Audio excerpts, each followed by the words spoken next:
addiction is never say never because when you're an addict, like I never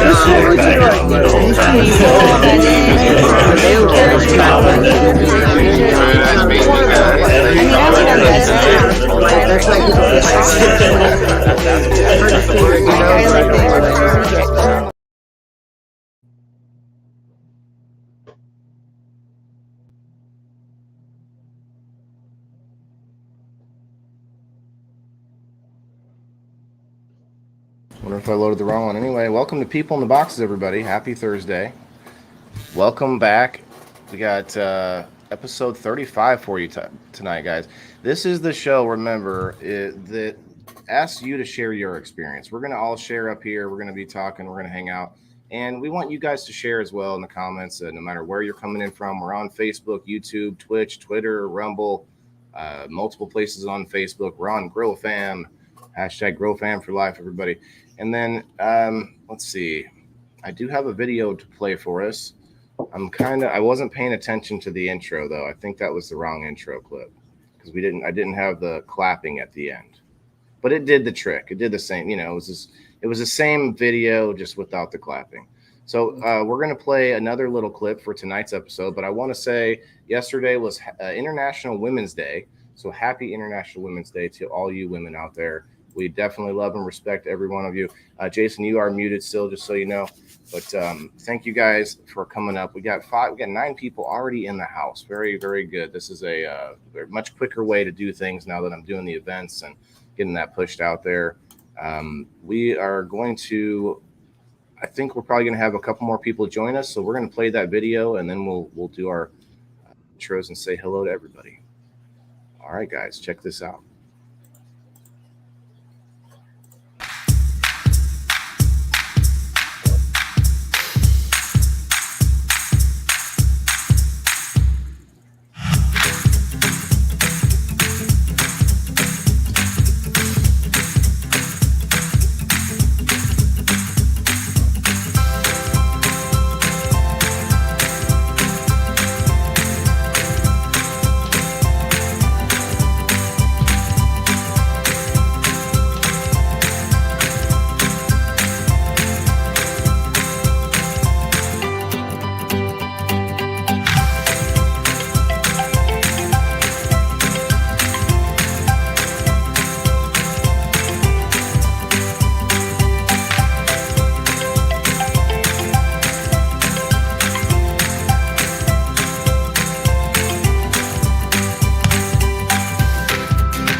Speed it up.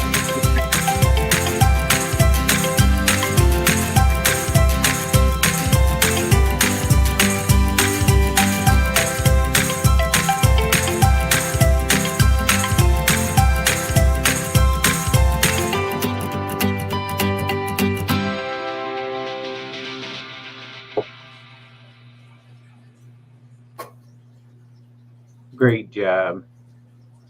All right, everybody. Yes. What did you think? Does anyone remember that? I know I'm showing my age, although I wasn't born when it was out, but I like old timey things. I like to know like where we come from, where we've been. It's kind of thematic for both the holiday and for the episode. I thought it was pertinent. But anyway, so Jason, what's up, man? How are you doing? I see we're in the car still. I feel for you every time, but I know there's a light at the end of the tunnel, so can't wait. Yes, sir. But otherwise, doing okay. Yeah, doing okay today, guys. Doing okay. Just trying to get some things going. We got the Waffle House open back up. Good. this week. We've had weather issues and technical issues with computers and internet and health problems and stuff, but we were able to get the Waffle House open back up and doing big things over there again. Excellent. We got that going. We got the What's the afternoon Waffle smoke House again? sessions over at the smokers page. So Tell me and again, what's we the Waffle House, Jason? what's that? What's the Waffle House? The 42710 Waffle House. That is ran by Melanie. We have all your favorite waffles over there, all your favorite smoking accessories. There is, unfortunately, there is no cannabis products, but there are the accessories, the paraphernalia, anything that you can think of, smoking rig wise, trays. We got lots of Luca products over there, lots of glass bongs, rigs. Some stuff by Stash, stuff by Yocan, Drip, Ooze, all them top companies over there. Sounds So very doing big oozy. things over there.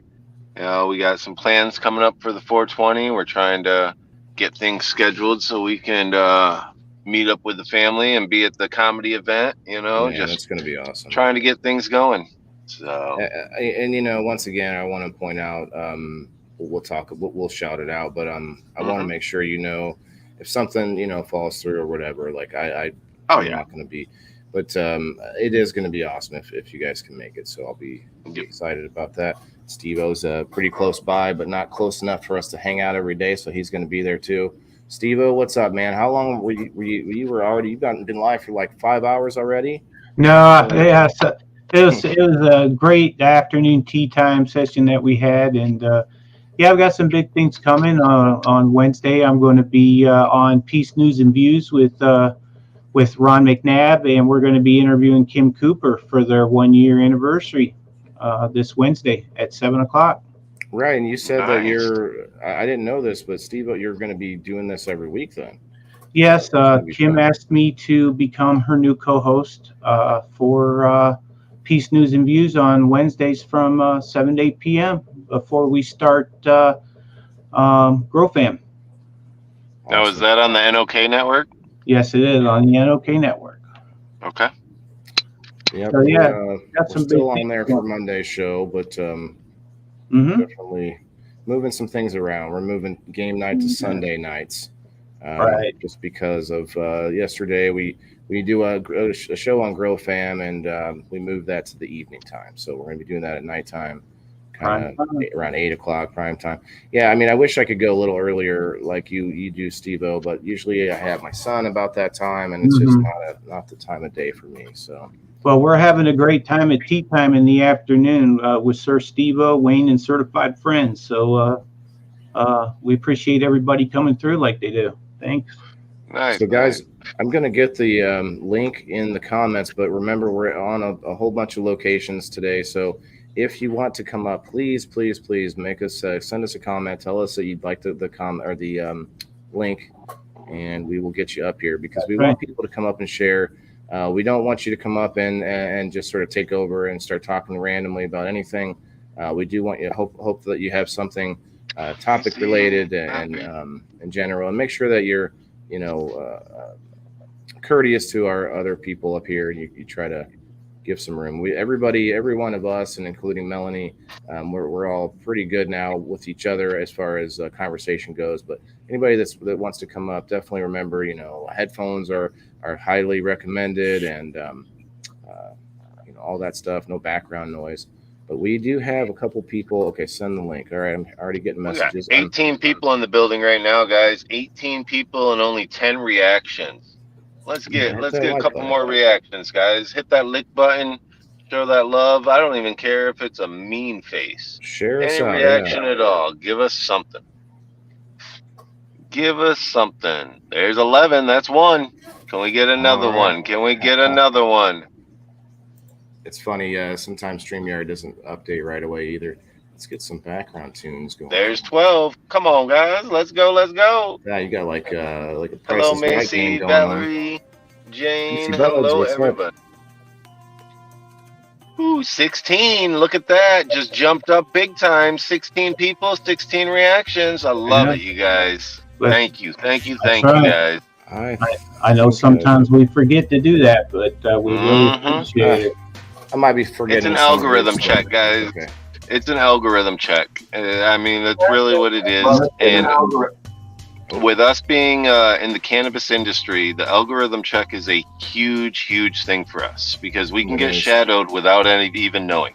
We can get shadowed on Facebook. We can get shadowed on Instagram. We can get shadowed on YouTube, and not even know it. So if we keep getting them reactions, keep getting a lot of people interacting throughout the live, then that's going to show Facebook, look, these guys ain't going nowhere. They're going to be up here. They're still getting their people going. So it refreshes they're going to stop list. shadowing us. It'll bring us up in that in the list in your news feed. All right, so that's 17 reactions, guys. Big, look at that. Y'all are awesome. Truly, it's the people in the boxes that run this show. It's the audience that run this show. It's not me. It's not Waylon. It's not Steve-O. It's not Melanie. We just sit here for you guys. It's you guys' interaction. It's your guys' comments. It's your guys' stories. That's what we want to know. That's what we want to see. I was so excited all week about finding out what businesses people have ran, what businesses people have owned. What was your very first job? What was your worst job? What was your favorite job? I'm excited about tonight, guys. This is going to be a 3-hour live guaranteed of lots of smoking, laughs, good conversation, family. We got some special guests coming too. Nice. I've been trying to get him up here for a while, so this should be interesting for sure. All right. Anybody that wants the link, I have it up on the page, on the Waylon the Indoor Farmer page. If you're on YouTube or Rumble or anything like that, let us know if you want the link, and I will make it happen. Although, I don't know, YouTube and Rumble, you better be careful over there. That's where the dongs come in from YouTube. Bring them, right? Bring them. I know there's some people here that want to see them.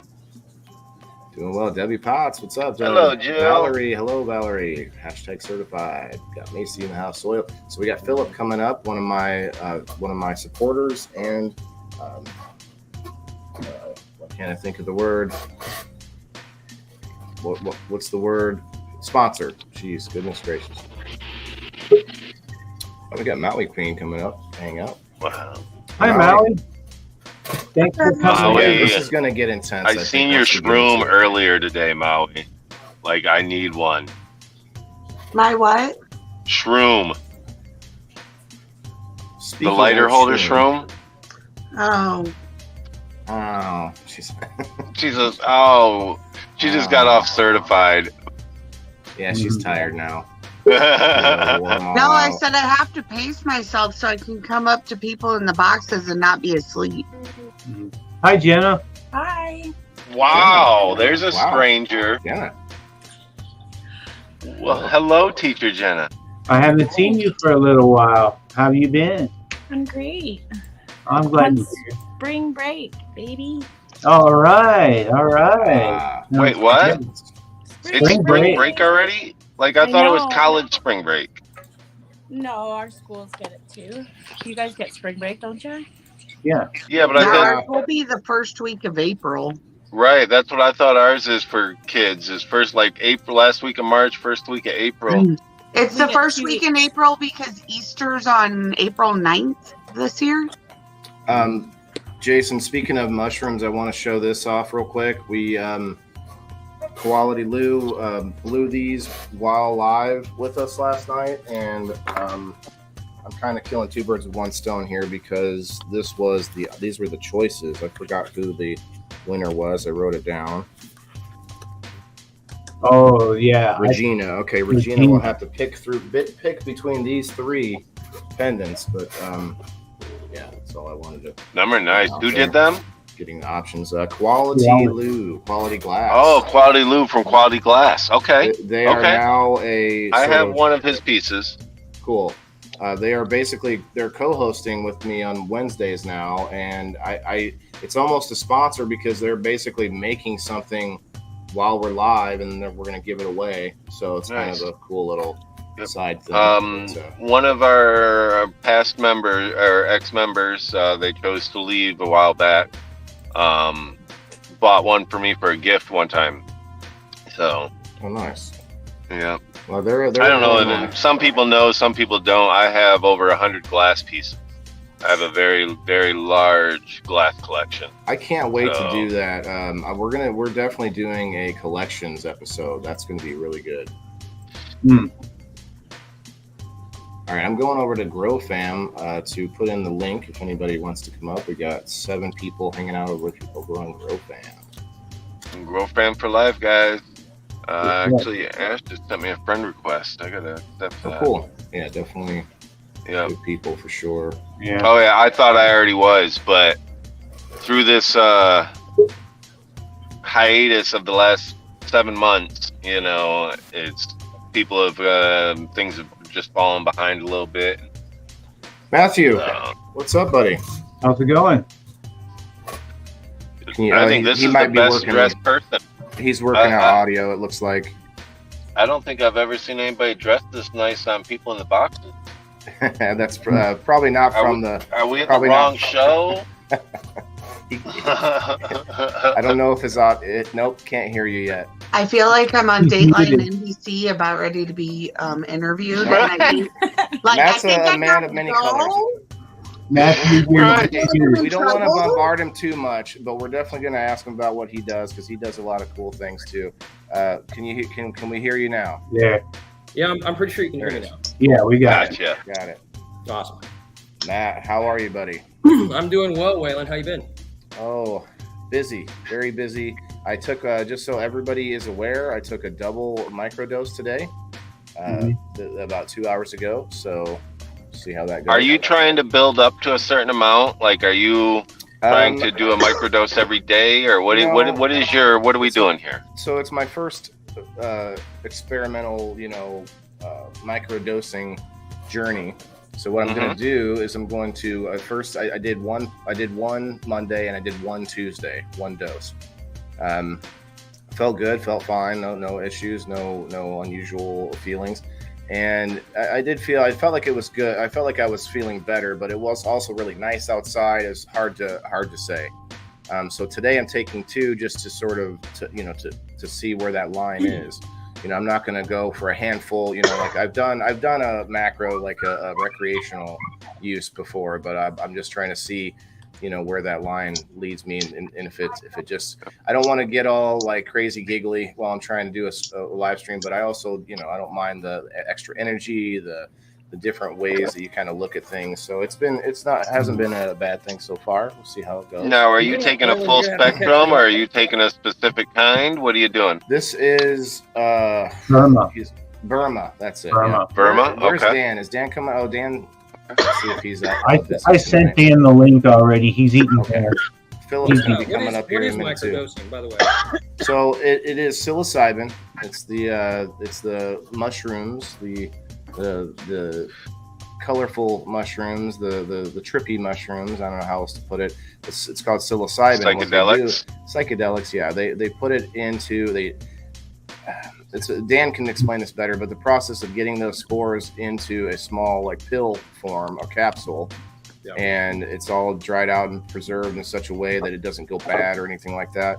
And you're taking a small enough amount that you don't feel a psychoactive effect. Yeah, psychoactive effect, but you are getting the benefits of it, which is a lot of medical benefits. We could go on and on about that, but we definitely I could talk to you all day about it. We have a friend that comes up here and he grows them and everything, and he could talk about it all day. But I microdose with edibles instead of instead of mushrooms. I microdose with edibles instead of taking aspirin, Aleve, Tylenol, ibuprofen.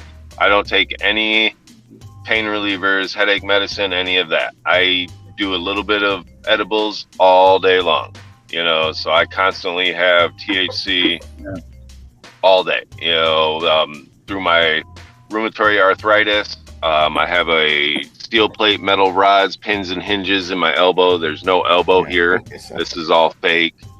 So microdosing is a big one for me. So you're like part cyborg then, right? Yeah, he's. Yeah, actually, it's crazy how much it actually goes down into my wrist and drills in. They said I'd never use my fingers again, and it was actually because of mushrooms, acid, methamphetamines that I am able to use my arm again. Just out here to I find used out. it as a medicine and as a pain reliever, and we forced it to happen. I mean, substances So- are substances. You know, like if you know Yep. enough about it, you can be as knowledgeable as people who administer those things. So Well, we anyway. got to remember that heroin was first as a medicine. You Yeah, know, true. these drugs were used as a medicine, and I know firsthand that from, I can't say the if you experience. go I back really to, don't want if to you go back say. like the 1940s, they actually had not only heroin, but cannabis and a few other different substances like cocaine and the pharmacopoeia, and it was utilized and used on a regular basis. Oh yeah. It wasn't until after they lobbied in Congress to get rid of a lot of these different things based upon the fact that pharmaceuticals could make more money. And this shit was grown like naturally. So Well, they and then couldn't- you have propaganda that sends it down the further path. So, but back to let's keep it. Let's try to go a little bit through the topic, and I want to actually push to listen to what Matt's background is a little bit. Matt, this isn't typically an interview show, but you are new to the gang. I've been trying to get you up here for a while because of what your background is. So just if you could give us a little background like what you do now, and then we're all sort of going to talk about, hey, what was our first job? Did you ever shovel snow? We're going to go through all that kind of stuff too. But I just want to get a little minute to sort of get you an introduction to our crew here. We got 18 people hanging out right now, plus 3 over on Rumble. Go ahead. What's up, Matt? Gotcha. Well, I work in real estate. I'm an investor, not only in real estate, but I invest in a lot of different things in regards to assets. But in regards to this, stream right here, we'll go ahead and focus on the fact that I mainly deal with coaching in regards to dating. So I'm a dating coach and have been for about 11 years now. And now Dating that, coach? I mean, dating coach, but that's kind of limiting. You do sort of motivational and dating and all that whole realm. Yeah, if you look at the screen name that I got up there, it's MDH. It's essentially my initials, but it stands for money, dating, and health. So I kind of focus primarily on, the guy aspect of it in regards to teaching men how to kind of up their game, up their level, up what it is they're trying to accomplish and gain out of life. And then I also teach them kind of the dating, or the kind of like the nature of the dating market in 2023. It's changed significantly over the 11 years that I've coached people. What's It that? is insane. It's insane. That's what it has done. So yeah, somebody like you would be definitely fun to poke about that sometimes. I'd love to have. I keep suggesting it, and Jason keeps pulling me back from the edge. He's like, no, we're not ready for that relationship topic yet. We're not quite ready there. So I mean, one of these days though, we're definitely going to talk about it. I mean, the show kind of we do deliberate into like differences of opinion, but we don't really get into crazy arguments because it's all opinion and it's all driven off of our own personal experiences, right? So you're a year or two younger than me. I went to school with your sister. We went to school together. I didn't really know you then, but did you do anything as a kid? Did you work around the city, or were you just buying houses at 18? I actually, as a young kid, I kind of started out very simply mowing yards, man. And I just mow yards to get enough money to go to Splashdown and go swimming. They shut that down. I lived by there, and they shut it down sure for did. some reason. Anyway, but then I transitioned from that, and I went to tassel, things like that. oh yeah, I detasseled. So if you're from the middle of the country, and you know what, I got to take this back because I found out that even California has a bunch of cornfields.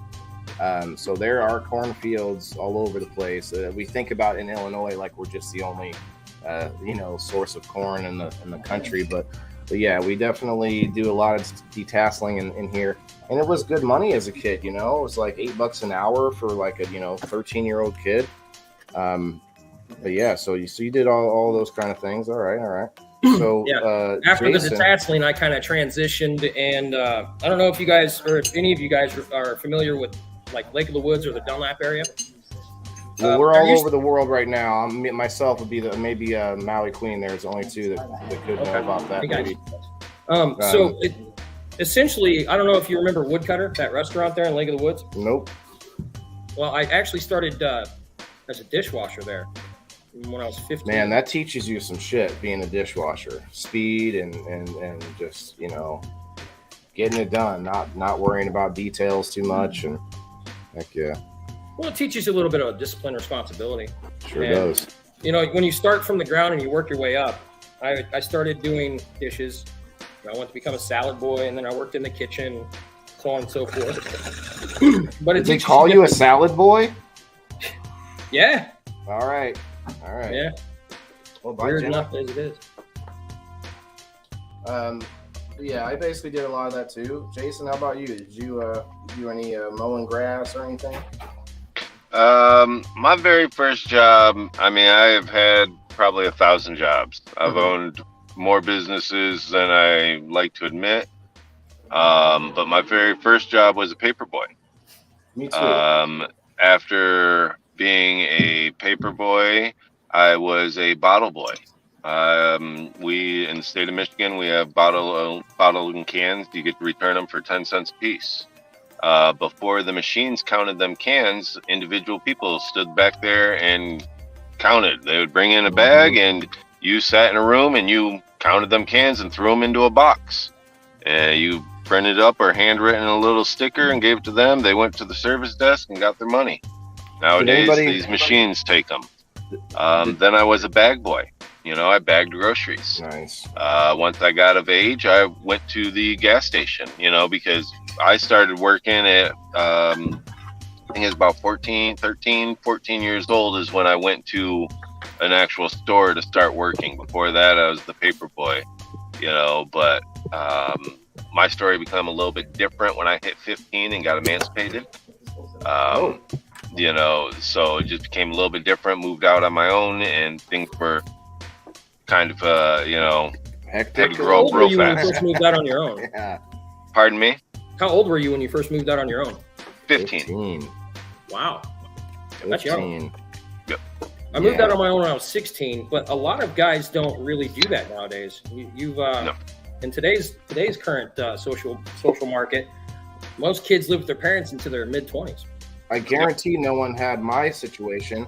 I lived with my mom, and then she moved out. That's different. That's definitely original.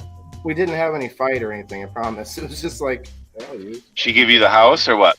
yeah, we lived in a trailer at the time. She divorced my dad, and we were just I was finishing up high school. I went off to basic training and stuff, and did all that. And yeah, I've always worked. Like I've only ever had one time where I quit a job without having another job, and that's after my disability went through.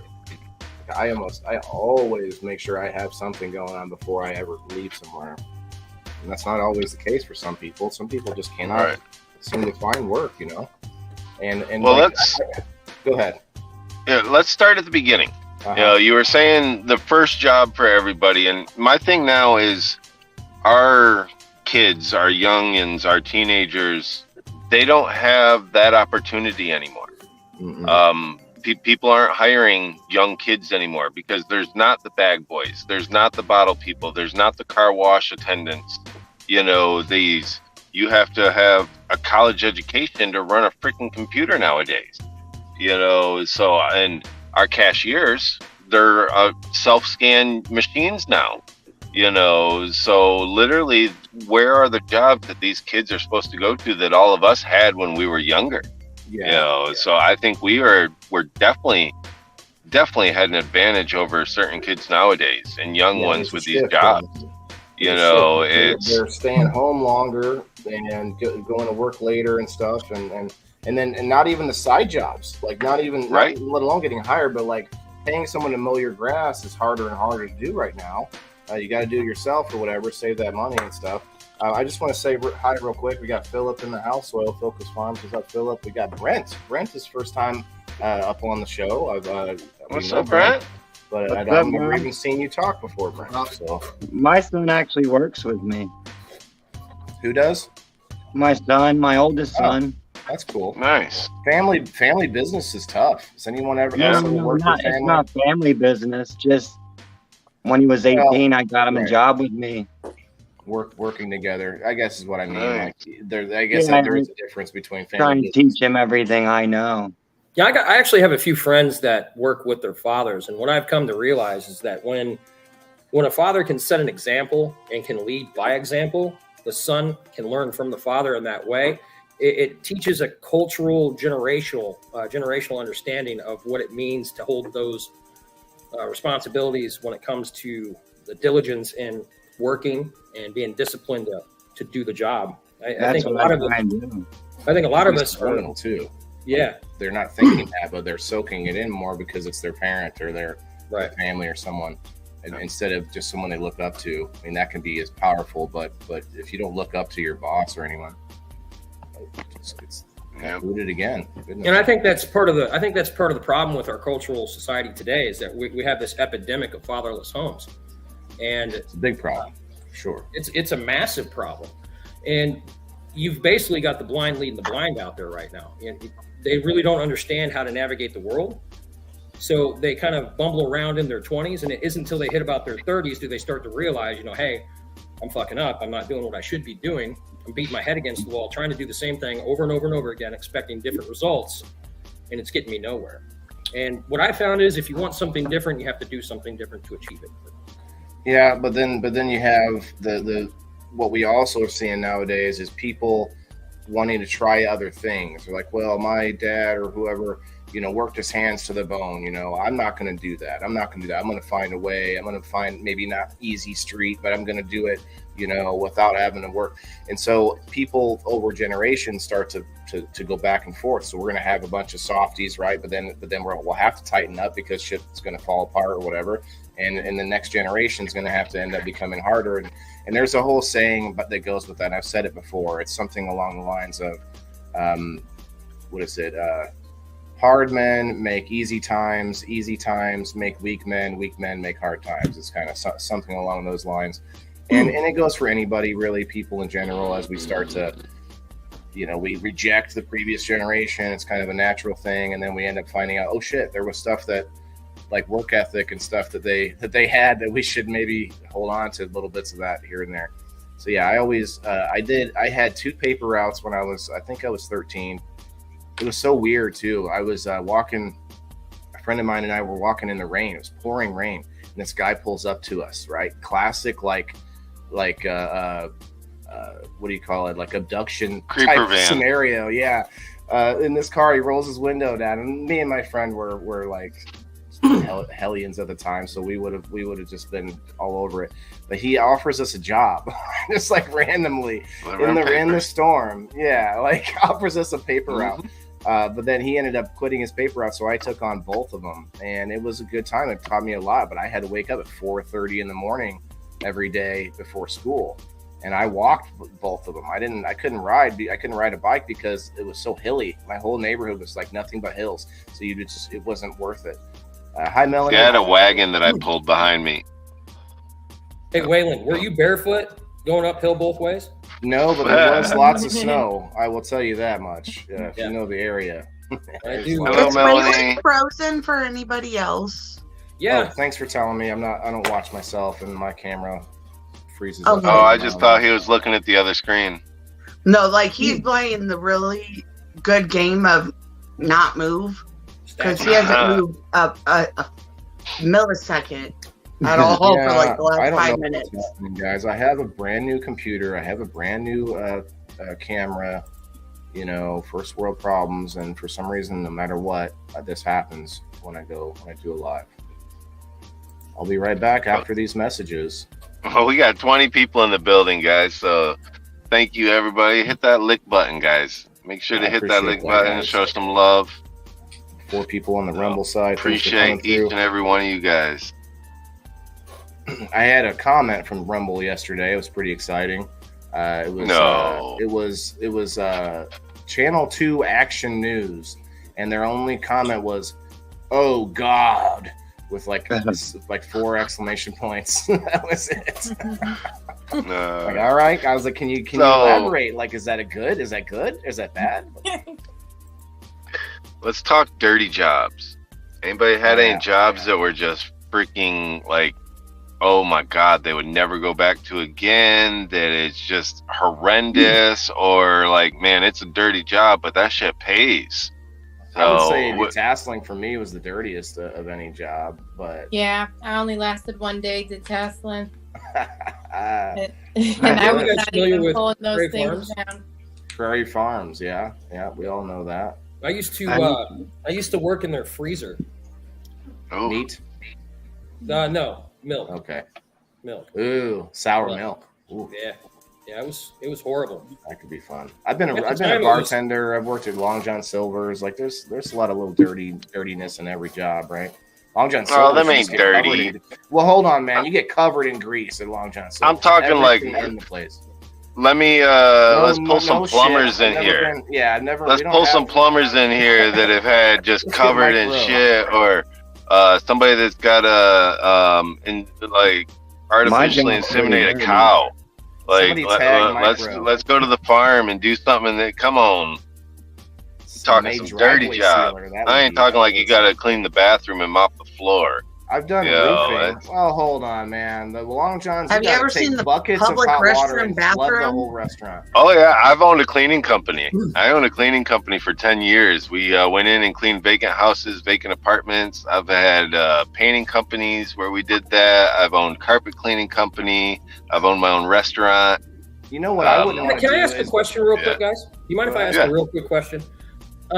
If you had the option, right, to choose between a high-profile job that had, great status, great title, but it was unpaid, versus working in the sewers for $125,000 a year, which one would you choose? Somebody's got an echo. I'd work in the sewers. Yeah. Jenna, I think you might have an echo just because you were the newest person.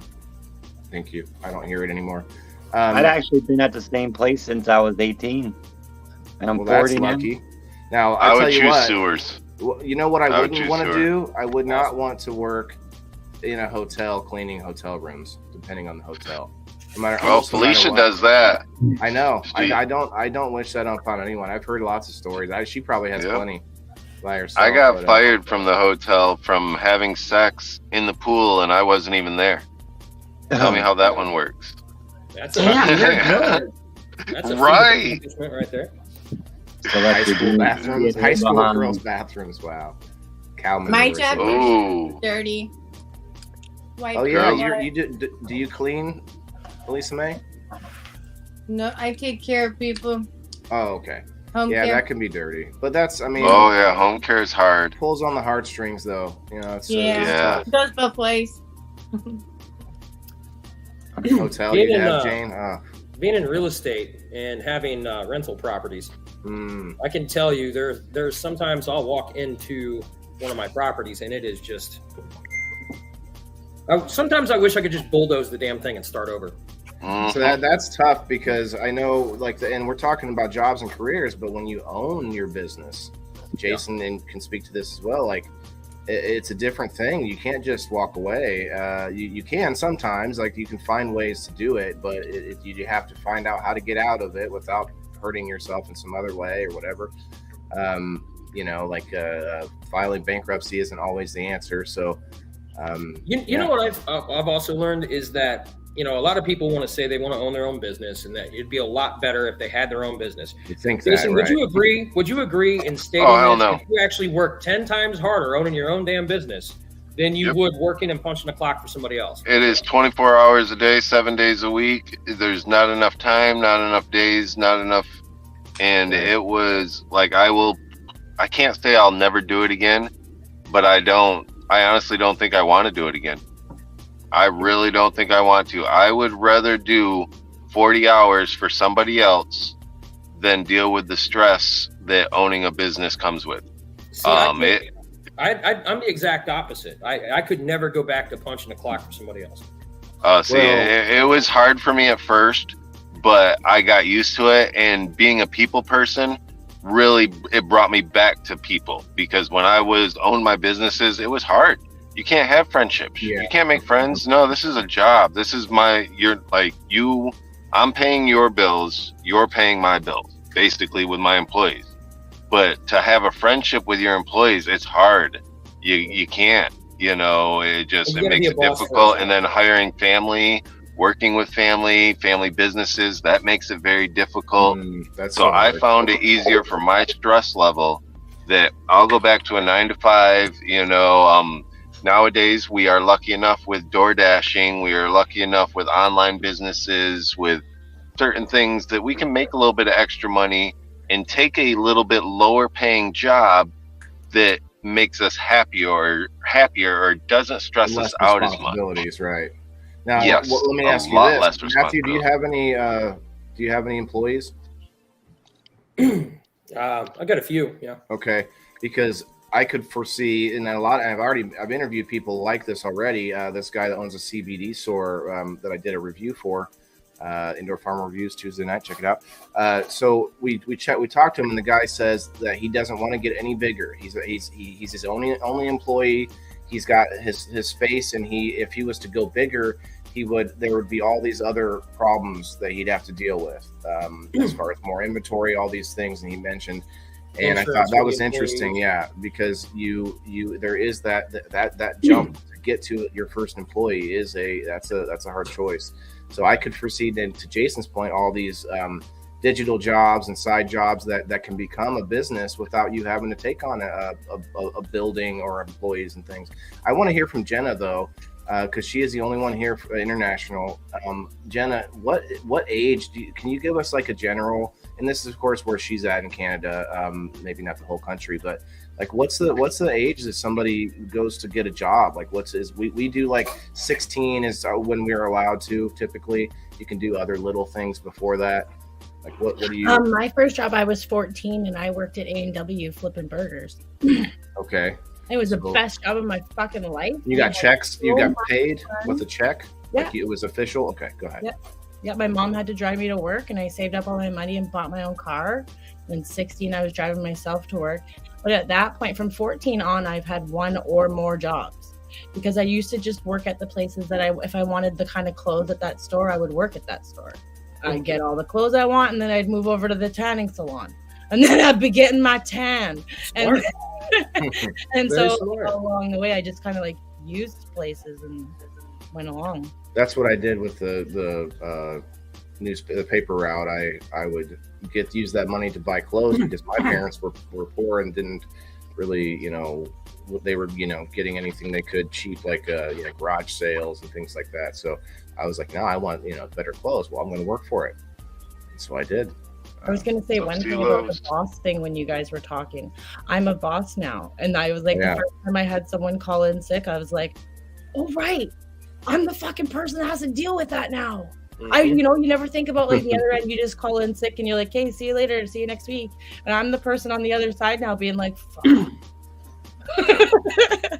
Yeah, so you have to, but it gives you sympathy, but that can hurt you as a boss, right? Because you're like thinking as an employee going, oh, I get it, and instead you have to look at the bottom line. Obviously, I don't own a business, but I've been to school for business. I've been paying attention. Over, right? Because like everyone used to go to work sick, and I mean, we work in preschool, so I mean, like we're always all sick. So everyone used to just come all sick, but now we don't do that anymore. So it's like the littlest sniffle, and the teachers staying home. Yeah, and I'm glad you mentioned COVID too, because COVID did change the work world. It really has. COVID changed the work world dramatically. There was so many jobs and careers that people found out that they could do from home and didn't have to report to an office. That we're still trying to learn it. We're still trying to learn how to do it. Yeah, I'm telling you right now, the moment COVID hit is when I went back into focusing on coaching in the dating sense.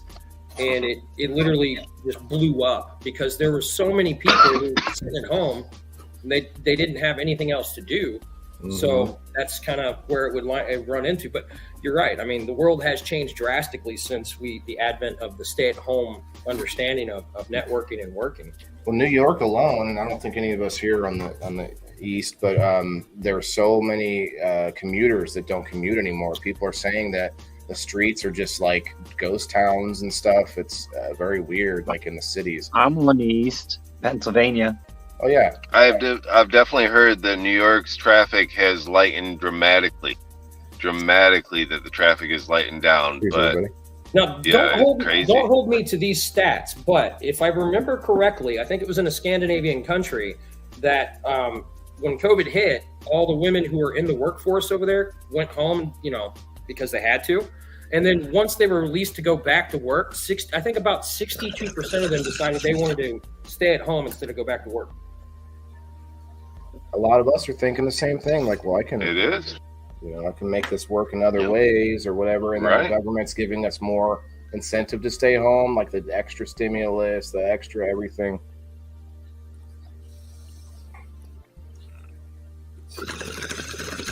Interesting. But that's a good point, though, as far as even without COVID, like, you got a job, you got to make money, but then you get sick. Like, what do you do? Like, all of us, I bet you, I'm willing to bet, and I might go out on a limb here, everyone on the screen has gone to work sick, knowing to themselves that they have enough of a cough that it's definitely sick, and maybe you're not like in pain, but there's enough. Like, and it's We're all from the time that you had to, though. We didn't have a choice. You Yo. still don't. I mean, come on. Like, you're not getting paid to stay home. No, most places aren't going to do that. I think I still think 100% it's still. And now teachers, maybe. Jenna, go ahead. I see you down there. Because I was going to say, our country actually put in a standard in all of us that we get 4 paid sick days a year. That's like in our laws. Okay. They were telling us to stay home for 2 weeks. I think now, I'm not saying COVID. I'm saying like right. Forever in our law. It's better. It's an improvement. Okay. Yeah. So wait a minute, hold on. Per Canadian law, there is actually legislation that has dictated a law that states by law all employers must provide at least 4 paid sick days. I don't know if it's went through yet, but it is on its way. If it has not already, yes. Okay. I get sick days. I mean, good companies have good packages, but I don't know if we have an across the board. But we worked all the way through COVID. What do you do, Brent? Kitchen countertops, granite, marble, quartz.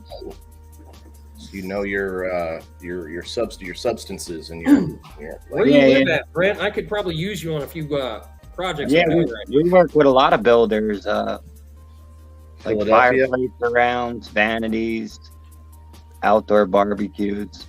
I love talking to people who work with their hands. Like I'm trying to learn stuff, but I'm not a carpenter. But I've been trying. He's a long way from Illinois, though. By the way. Yeah. Pennsylvania. Hey, and Waylon, you're not missing out that much, dude. I used to lay tile, and I own a restoration company, so I've done a lot of construction work in my life. It's a skill, though, man, and you don't lose the use, or not. You might lose the knowledge, but you don't lose the usefulness of it. You don't lose like the value of having that knowledge. You know what I'm saying? So I work with stone. So again, work with stone. Yeah. See, that's what I'm saying. I extrapolate. I listen to what you do, and then I extrapolate. What's that value that across life? Okay, well, this guy knows rocks, he knows stone, he knows marble, he knows things that other people might not know about those substances, and that's important, right? When I look at construction, I think, oh man, I can use that knowledge to help build systems using repurposed materials, right? Yeah. Anyway, it's all something I try to think of what the value is beyond what it actually does, Now, to be honest, there's a lot of people now that are doing jobs that have no value, right? Like, have you ever thought of someone who like sits around writing blogs about Brad Pitt's junk all day? Like that. There's like plenty of people that do that, and it's like, okay, I guess you could say like the skill of writing, the skill of persuasiveness. I don't know. There's about the job of TikTok. Are they really adding any value to the world around them, though? And I'm being hypocritical because I'm standing here without a job right now. I don't have a 9-to-5 job. I don't have a paycheck or a clock in. But I also have, I've worked enough jobs to know I had a good work ethic. But I'm working. I'm not employed by anybody. you know? So You it's make it's the ends meet, weirdest so that's feeling. all that matters. Well, I'm a disabled veteran, so if I wanted to, I could sit around and do nothing and be fine. I'd have extra spending money. I'd have my 6-pack every day if I felt like it. I'm not a drinker. But my point is, most veterans would be fine with that. I can actually go and work at a company and get double pay, but then I would not have any energy or motivation to do this, build this job and build this business that I'm trying to build. Not the online, not these shows that I do. I found that I really like doing shows. Now I do 6 shows, so they just kind of popped out of nowhere. I just fucking love them.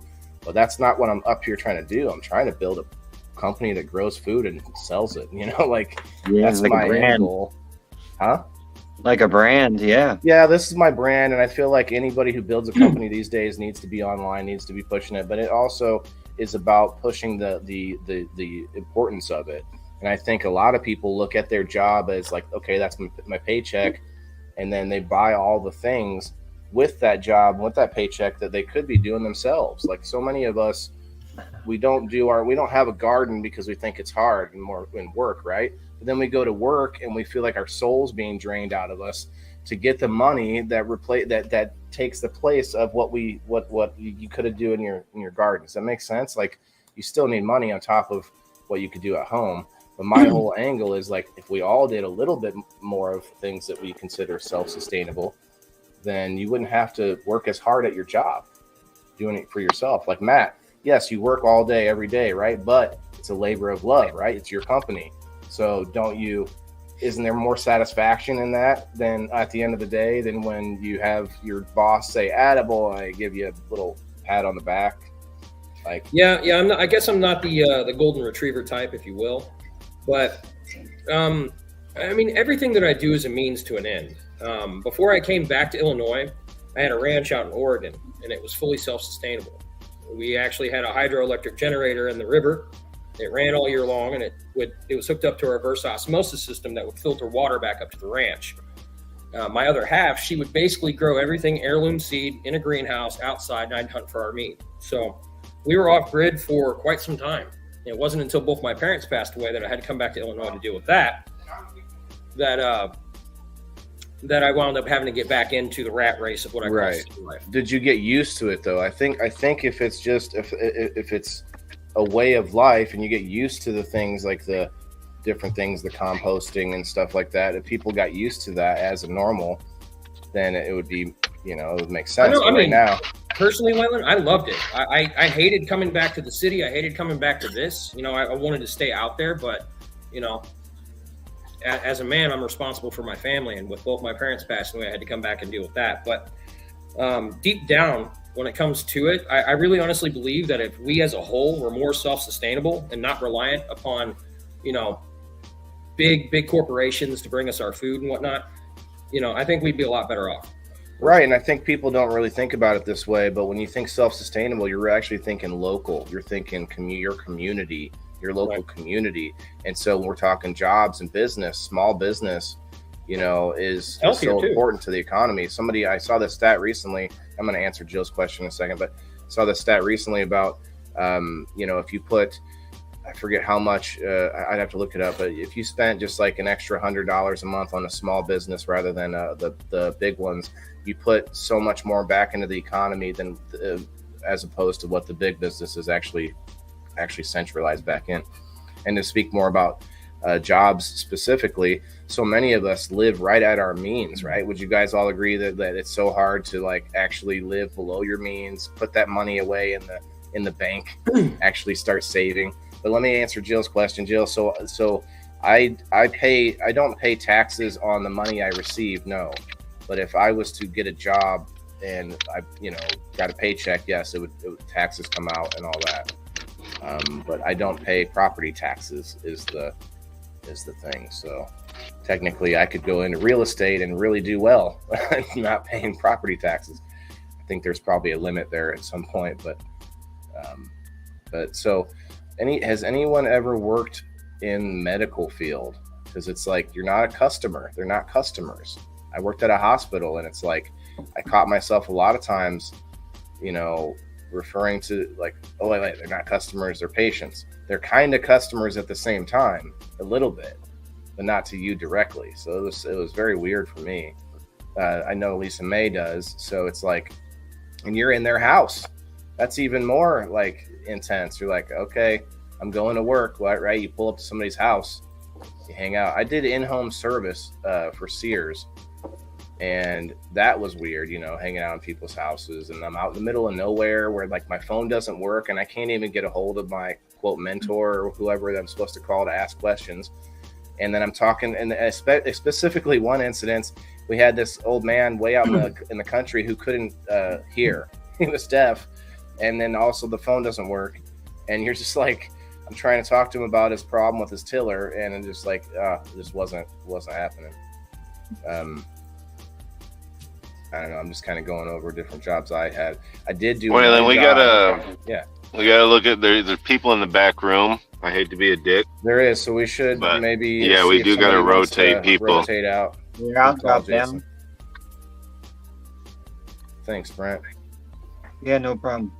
Appreciate it, buddy. Have a great night. See you in the comments. I'll go too. Well, we only have one there waiting, so. Oh, I'm like jumping ship. I will just boot you there, Brent. I don't know if you know where the button is.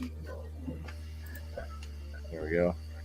Yeah, it just keeps popping up over the back of my screen that somebody's trying to join.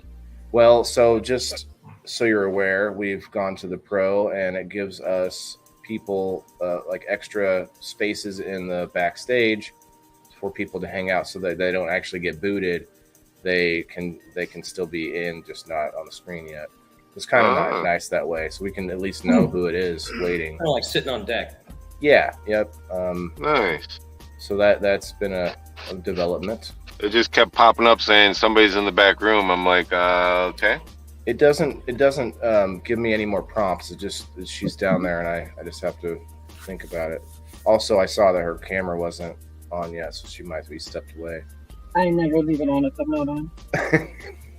I don't need any surprises.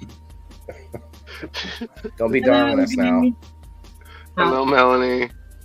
Oh, no dongs. Okay.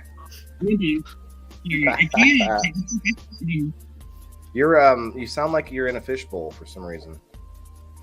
Pulmonary clinic. Okay. Yeah, I mean, working with people in a medical situation is so weird, because they're like, they expect you to fix them. Fix me. Clients, retired nurse. Oh, Hey, it's better than working with people in the public. Yeah, I mean, I worked at an automotive center as a salesman, right? And nobody in the world, there are, every now and then you'll get an old man that comes in there and just says, yep, put on whatever you want, do whatever you need to it, have a good day.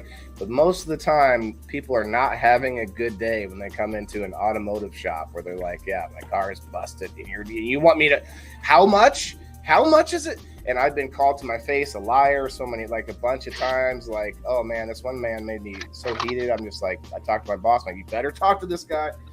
I'm just like, yeah, that's when you as a sales professional, that's when your patience is tested and your skills of customer service shine. It was. I'm a patient guy, but at the same time, I was making, and that's what sucks about sales. I mean, we should talk about sales as a job, because they pit you against each other. And while I was there, I thought of ways that place could have done it different. Like all the different sales, all the different Sears autos all over the place also competed as far as how much they brought in, right? Well, if they made it a store competition, right? And then your fellow employees are then your team, instead of, oh, Matthew might be stealing my sale on my day off. He's going to take that sale. He's going to get my commission. And that shit would happen all the time. If anybody's worked in commission, that is the crappiest thing about commission. Well, besides that, the other thing is that you have to be dishonest. Like, you have to be like, you're trying to push people to get that sale or get that buy, even though you may be thinking in your head that maybe they can't afford it. Well, plumbing right there. Yeah, oh yeah. Almost anything where you're trying to sell something to somebody, and I'm going to be great selling at food, so I'll have to be. I skirt the line. I tell people things like, hey, listen, if you absolutely can't do it, you can get by without it today, but you got to get this done like as soon as you can. Like, I try to be honest about it. Like, hey, yeah, you can drive some more on this, or if it's an unsafe thing, you know. But there were salesmen like, "Hey, you're gonna die if you don't get this done today." I had you know? someone tell me that. I had someone my tell me God. that about a broken motor mount, and I was freaking. He's like, they literally like, your engine's gonna fall out on your way home. I was 3 hours away, and I was like, oh my god, and then I realized that it broke 7 months ago, and I'd been on it for 7 months, and this guy was just being a dick. So. Yeah, so that's the problem in sales, is that people ruin it for you because they are sneaky and slimy. Well, I avoid those people. You go into Walmart and they got people standing in there trying to sell you something. It's like, leave me alone. I'm not here for that. People try selling me things on Facebook through Facebook Messenger, and I'm sorry, I'm never gonna buy something from a random person hitting me up on Facebook and Messenger. They want to tell me that they want to advertise for me and things like that. I'm just like, get out of here. You know, I will say this, you know, in regards to sales, because, you know, I've worked in sales since I was 18. You know, a proper salesman, you know, you have your sharks out there that are going to do whatever it takes to close a deal, right? But a proper salesman, if he is going to have longevity in whatever market he's selling in, all right, because people talk back and forth all the time, right? And if you sit there and you do one person wrong, that reputation, it's going to catch, it's going to hang on, and over time, people will synonymously look at you and pair you to that concept of betrayal or lie or deceit. So it's imperative for a proper salesman who wants to have longevity in sales to operate within an honest paradigm where he would do to them what he would prefer to be done to himself. So being educated and believing in the product that you're selling is key. And if you're selling something that's garbage, I mean, you're not going to have passion to sell it anyway. So, right.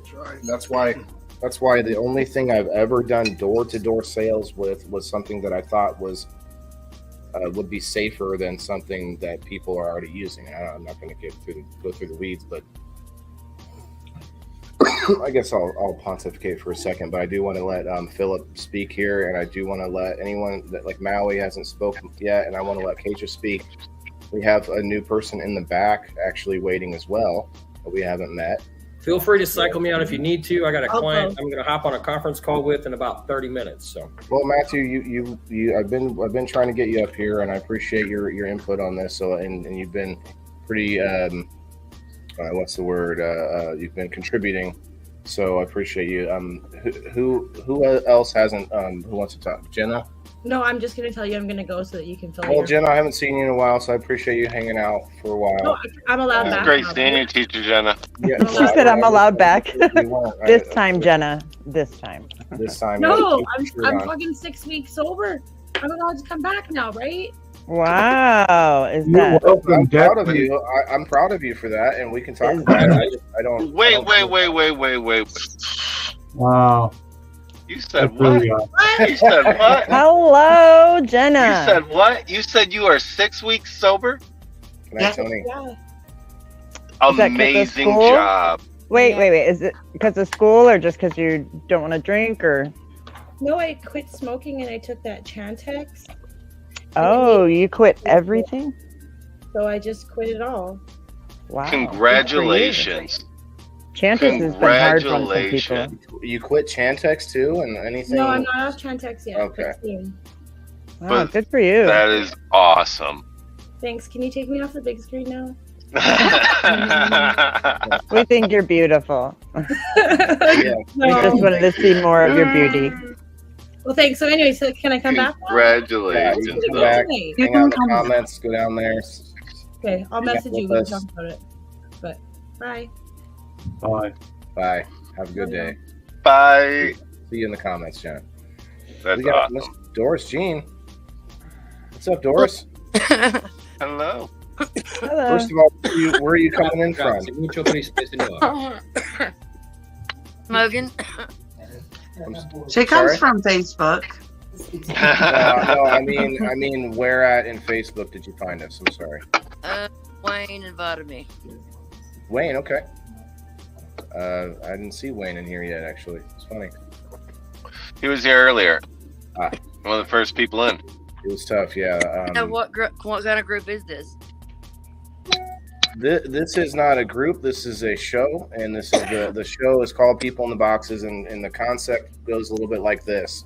It's a little bit therapy, group therapy. It's a little bit Jerry Springer, but it's all podcast. So what we do is I come up with topics. We all sort of work together on topics that are central to everybody, like very common topics that anybody would have input on.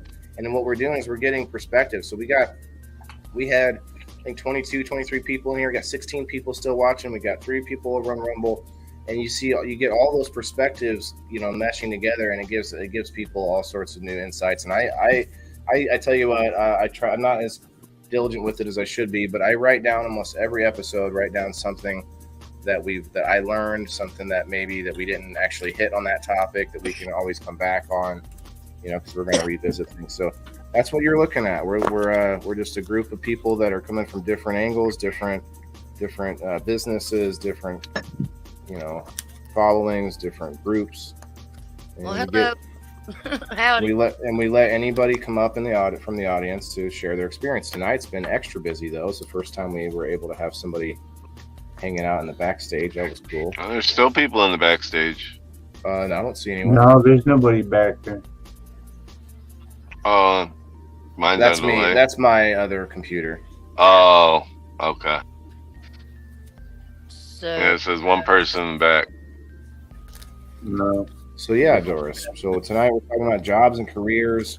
Some interesting ones. And usually I pull up some information, and tonight isn't really necessary because there's so much to talk about with jobs. Like, yeah. Is anybody working a job? Well, I was a mechanic for 30 years. Well, let's hear it, And a Steve. service manager. Mechanic, okay. So I did a little bit of that. I decided I wasn't going to like it. So you liked being under the car, getting all greasy and oily. Well, for a portion of the time, I was actually a service manager, and I always went back to wrenching because I got tired of, people wearing the white shirt. Yeah, I didn't want to deal with customers. I just wanted to go fix the cars. You're a rancher. You went back to ranching, so you're a rancher now? He said wrenching. Oh, wrenching. Sorry. Wrenching. I could see Steve-O being with a cowboy hat on, though. I could see that. Yeah. Okay. Could you see me on Yellowstone? Scooting and boogieing. Yeah. Philip. Not great. So I want to get to find out what Doris does, but real quickly, Philip, I just a question just struck me. Since you do the Soil Focus Farms now, what was your last regular job? Before that, just like where you worked for somebody, construction. Mm-hmm. Okay, well, it's not just construction. You did construction. Okay, all right. I did a lot of construction. Okay. Well, so I want to hear from Doris still, since she's new here, and we appreciate anyone inviting new friends. So, what do you do, Doris? Well, I'm kind of like the head person in charge. I run the service office for a boiler company. Oh, boiler company. Oh man, that's hot. If you don't pressure cooker. Wow. Unintended, I'm assuming, Waylon. Like, I knew a guy that was a boiler maker, and it was like the temperatures in there are just insane. Really hot. I can't imagine the office nearby. It's like you're sitting. Well, I do it all from my home. So. Oh, nice. Well, that's cool. So we were just talking about that too. Is that new with COVID? Did you used to work in the office? No, I've worked. Well, this company's been going. We're on our 5th year, but this is our family business too. So my son and daughter will actually run it one day, hopefully. Nice. Excellent. That's awesome. Well, that's great. I wish you all the success. Well, thank you. My son just got a new work truck yesterday. That's awesome that they're interested in doing that, because that's one worry that I have. If you build a business, you build this, baby of joy, and then who do you pass it off to? I know. That's going to actually take care of it the way you want them to.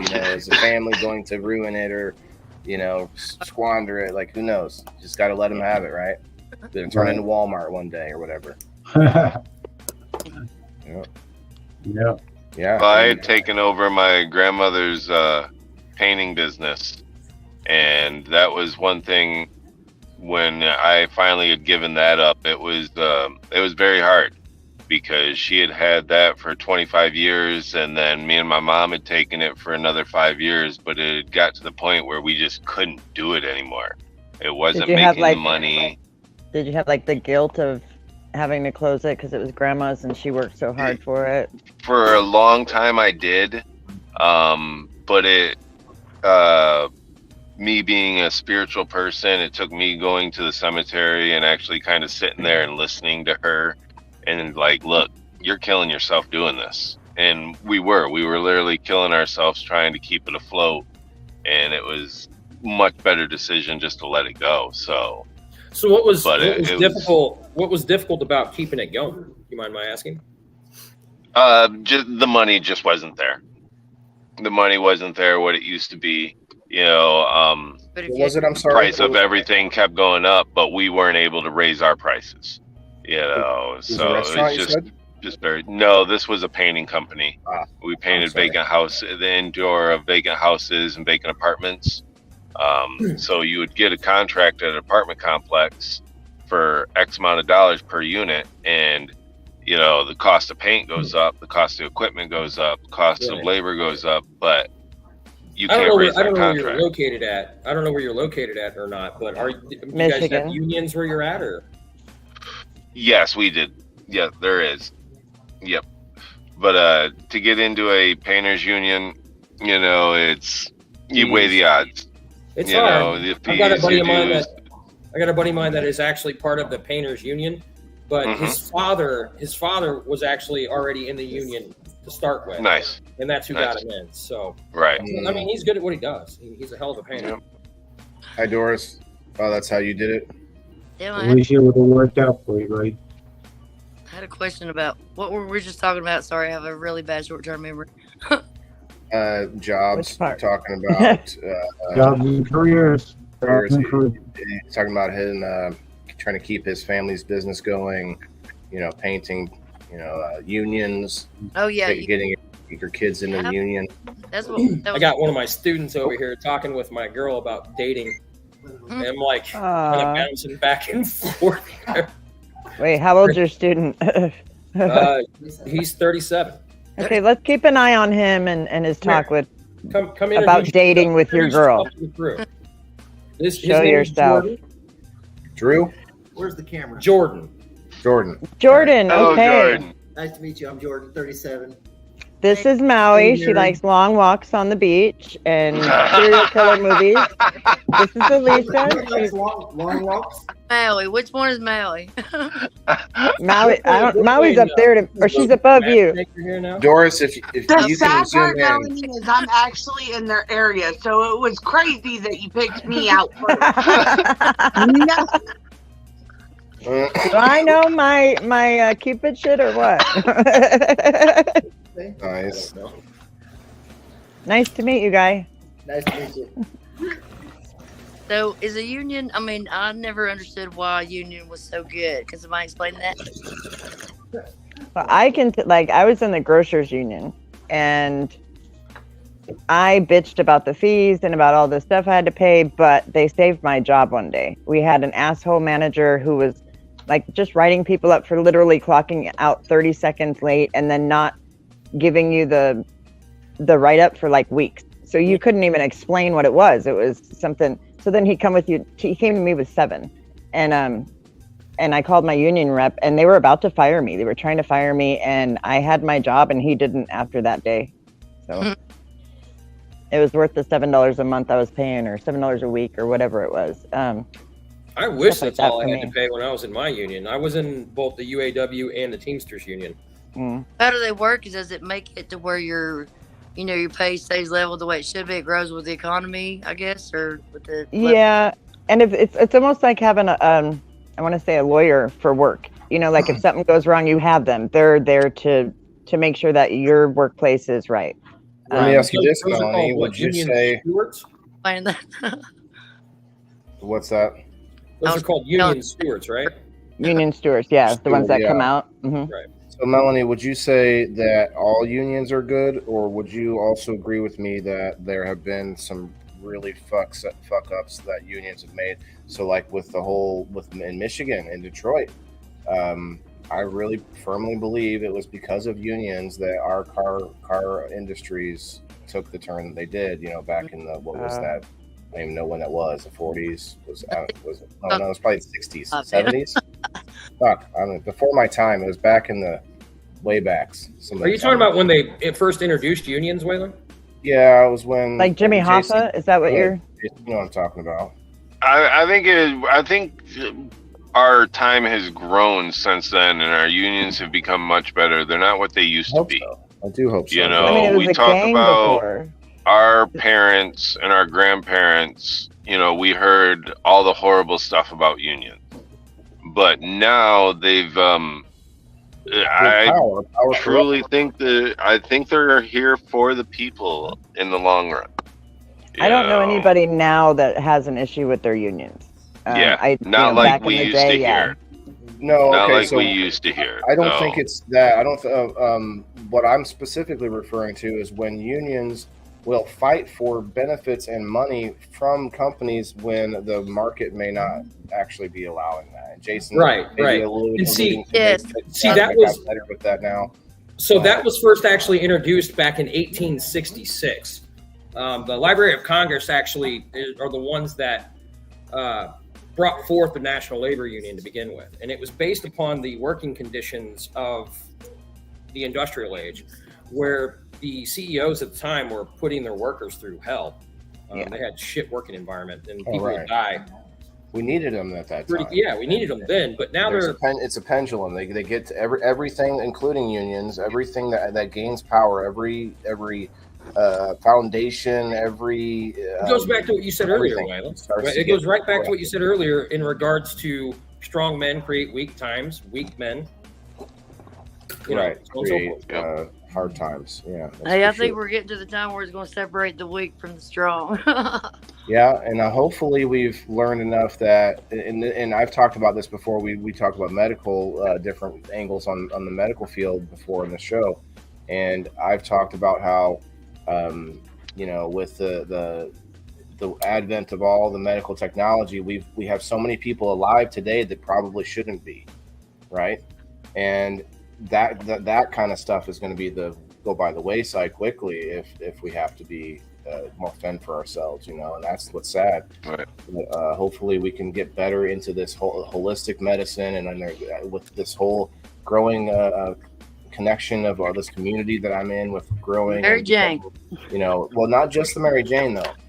All these different angles with the mushrooms, the Mary Jane, the essential oils, the herbs, all these things. I'm talking to people in all angles of this now, and it's becoming much more of a household thought. So hopefully these things can be helpful. Which is mainly rooted in like kind of Eastern medicine, right? I would think it's some of it for sure. A lot of it. So have you heard of naturopathy? Yeah. Yeah. Okay. There's only one really certified board to certify a naturopath. The certified organic version of naturopathy. Well, okay, that's governmental, I'm sure. Basically, yeah. It's located in Oregon. Where's that at, babe? As the only Portland, Oregon. There you go. A couple of us know where that is. That's because psilocybin and other psychedelics are illegal in Oregon, I believe. Am I wrong about They're this? legal here now too. They're illegal. Or they're decriminalized here in California. Sure.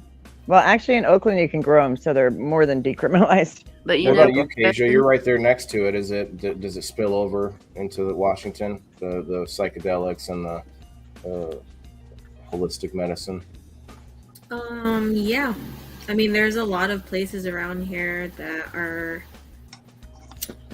promote that kind of stuff. Shops. I mean, it's everything. It doesn't have to be like psychedelics and stuff. But I mean, like, some of the world's strongest psilocybins are here. They grow here naturally. Oh yeah, are you near the triangle? They grow what do them they in call lab it? now, don't they? They can. Anybody can grow them, I guess, but they naturally grew in cows yet, right? All right. So who on here has done DMT? Me. EMT. What's What that? was it like? Personally, you kind of have an echo, but personally, to me, it felt like I was dying. I felt like, not you, Doris. It was Matthew. You said like, not like a bad echo, like a on purpose echo with the microphone. He sounds like Dan, the Mushroom Man. Hello. Yeah. What is? Hello. No, you're fine. You're fine. I'm good now. What is EMT? It's a substance we all have in our brains, but they say it gets released when we die. Supposedly, is the idea. But so what's the question behind that, Matt? It gets released when we die. So, from what I hear, DMT is kind of like the experience. From what I've been told, it's basically like experiencing a dream, but in a lucid state where you can control the outcome to it. Mm-mm. It wasn't for I me. mean, I took a 15-minute trip straight up. Sat with some person that was apparently a holy being, and we talked a whole lot about stuff I don't ever want to talk about. Did you get a job And it interview? took about 15 minutes, and I came back down, and I said, "That's enough. I never want to do that shit again." I don't want to know him that well.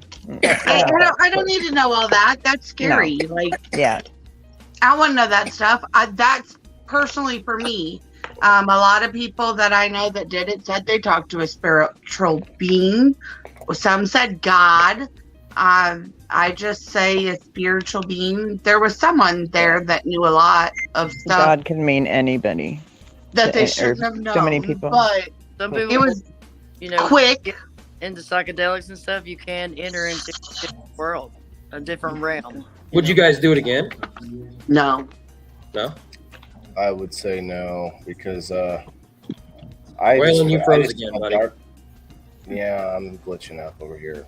Okay, just want to let you know. Yeah, it's probably because I. Okay, now what is EMT? Let's get the actual. EMT is, I guess, it's some kind of. It's a chemical compound that your brain creates on its Oh own. yeah, you told me that. But- I got it. Isn't it something that creates a state of euphoria when you die?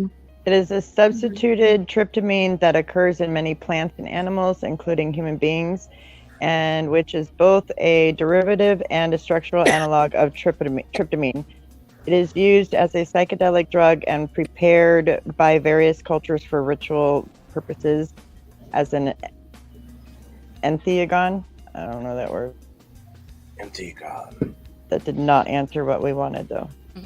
You know what they say? You're like, well, there you go. That's what it is. Even Thanks. more Bye. complicated answer. I know. How about?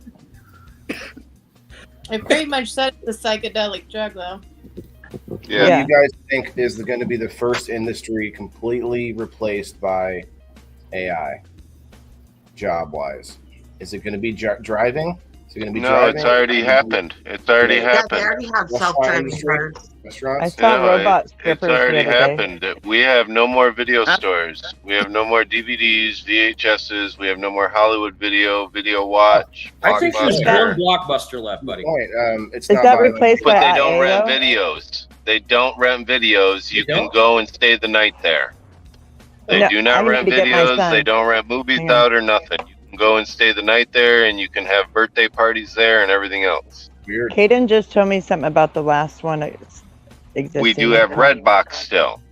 There is Redbox yeah, still, remember that one. but then nobody works there. I think you're right. I guess I wasn't thinking about it that way. I meant like with automation. We have restaurants that have totally gone. Which job do you think would have the most impact on today's society if Cashiers. Oh, cashiers. Cashiers. You think so? Plain and simple. Oh yeah. I think to be honest with you, I think if AI took over trucking or shipping, I think that would have the largest impact on that would. Do you think it'd so truly hard. be able to? It will What's that? eventually because if Do you think about they could how- truly be able to? I think it will because eventually the number of fatalities that humans already cause, that's all AI has to shoot for is underneath that number. No, I Elon think- Musk said if AI we're not going to like any deaths happening by AI. But if what's the number one job? You know. What's the number one job for men? Well, we can look into stats. Like, we sometimes will look up like top 10s and things like that. Let's see, top 10 jobs. From what my understanding was, based upon the statistics, it's driving. We like well, to especially drive. nowadays because of DoorDash, Uber Eats, Uber. Yeah, we like to drive as men though. Semi-drivers. Those weird ass domino vehicles that'll pull up to your house, pop open a side door, and boom. It's got a full ass oven in there. Well, we were looking at it the other day. There's restaurants that are delivering with drones. You know, so number one happiest job. Excuse me. Physical therapist is a happiest happy job. according to career experts. According to career experts. How many people actually enter into a job because they're happy with it? Teacher? No, I know they're like, I want to be happy and I'm going to do this. Okay, where's Jenna? This is people. Hold on. This is people who are interviewed after they've been working in the career. I believe. Like, are you happy in this career? Not like, are you happy to become this? Like these people probably didn't think of happiness when they started doing these careers. No, probably not. Like, I want to help people. The statistic that I remember was that right out of high school, young men, directly out of high school, the number one job for younger men was driving, whether that be semi, FedEx, UPS, Uber, some kind of delivery. It says carpenters. This is Google, guys, so take it with a grain of Google. Carpenters, electricians, HVAC workers, plumbers, and a plethora of types of mechanics. That's for men. I'm talking about younger boys directly out of high school, young men. Well, that's going to be tough. Let's see, for young men,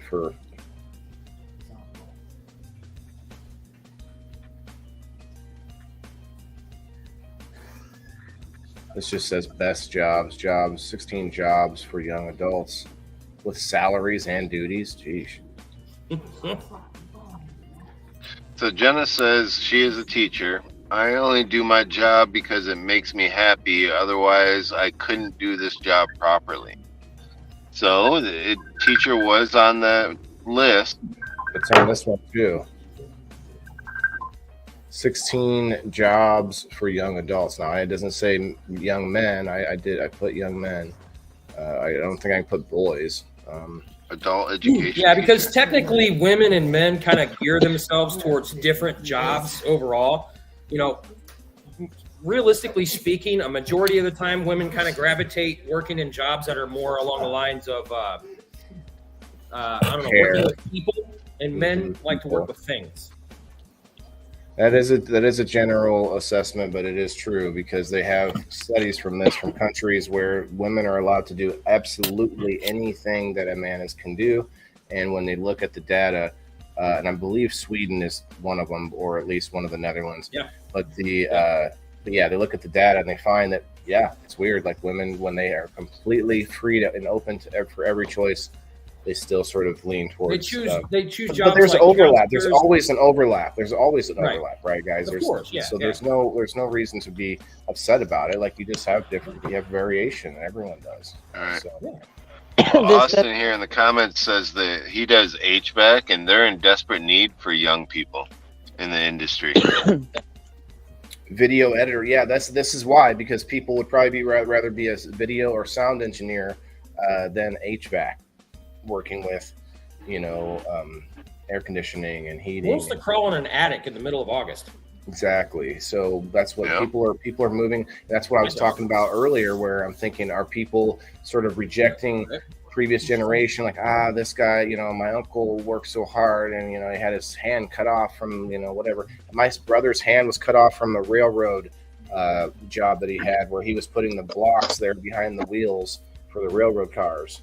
And it's just like, well, could I do that? Or maybe just, type a little bit faster on the keyboard, and I'm finding that sort of dynamic now as I become more into the digital world. I'm doing less, but I do the physical work and make content out of it. So that kind of is my saving grace to keep me working with my hands too, Yeah, if you're not making money online in 2023, then you're fucking up somewhere. True.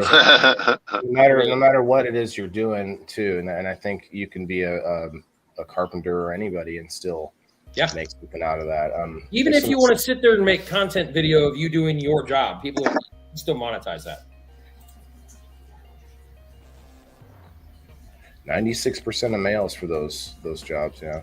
While many jobs have a huge gender gap, some jobs are close to 50-50. This includes technical writers, bartenders, and insurance sales.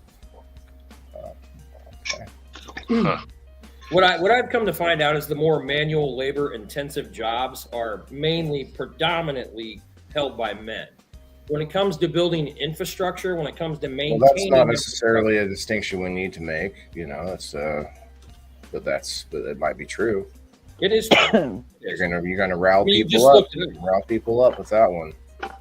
Get them going. Get them valid. But here's his saving grace, as he said, most people. So anything we say from here, he's gonna say, whoa, that's an exception. I said most people. So I won't come out and say I've been a carnival worker. I've worked my ass off and been out and done all the mechanical stuff. But some women will. I'm telling you right now, if women had the choice to work on an oil rig, or they had the choice to not work on an oil rig and do something more like nursing, they're going to choose nursing over an oil rig because they can't lift the damn. Well, now you're making assertions here.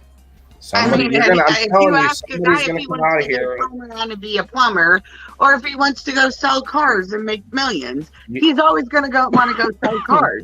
Everybody's always going to want the comfier job.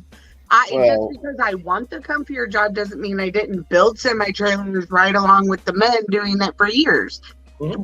Just because we want the nursery repairing ones doesn't mean we aren't willing to go bust our ass and do it too. Or how many openings for that same job are there for women? Well, there are a lot of jobs like police officers and firefighters where they actually have an incentive program to hire women over men. Yeah, and there is a lack of women.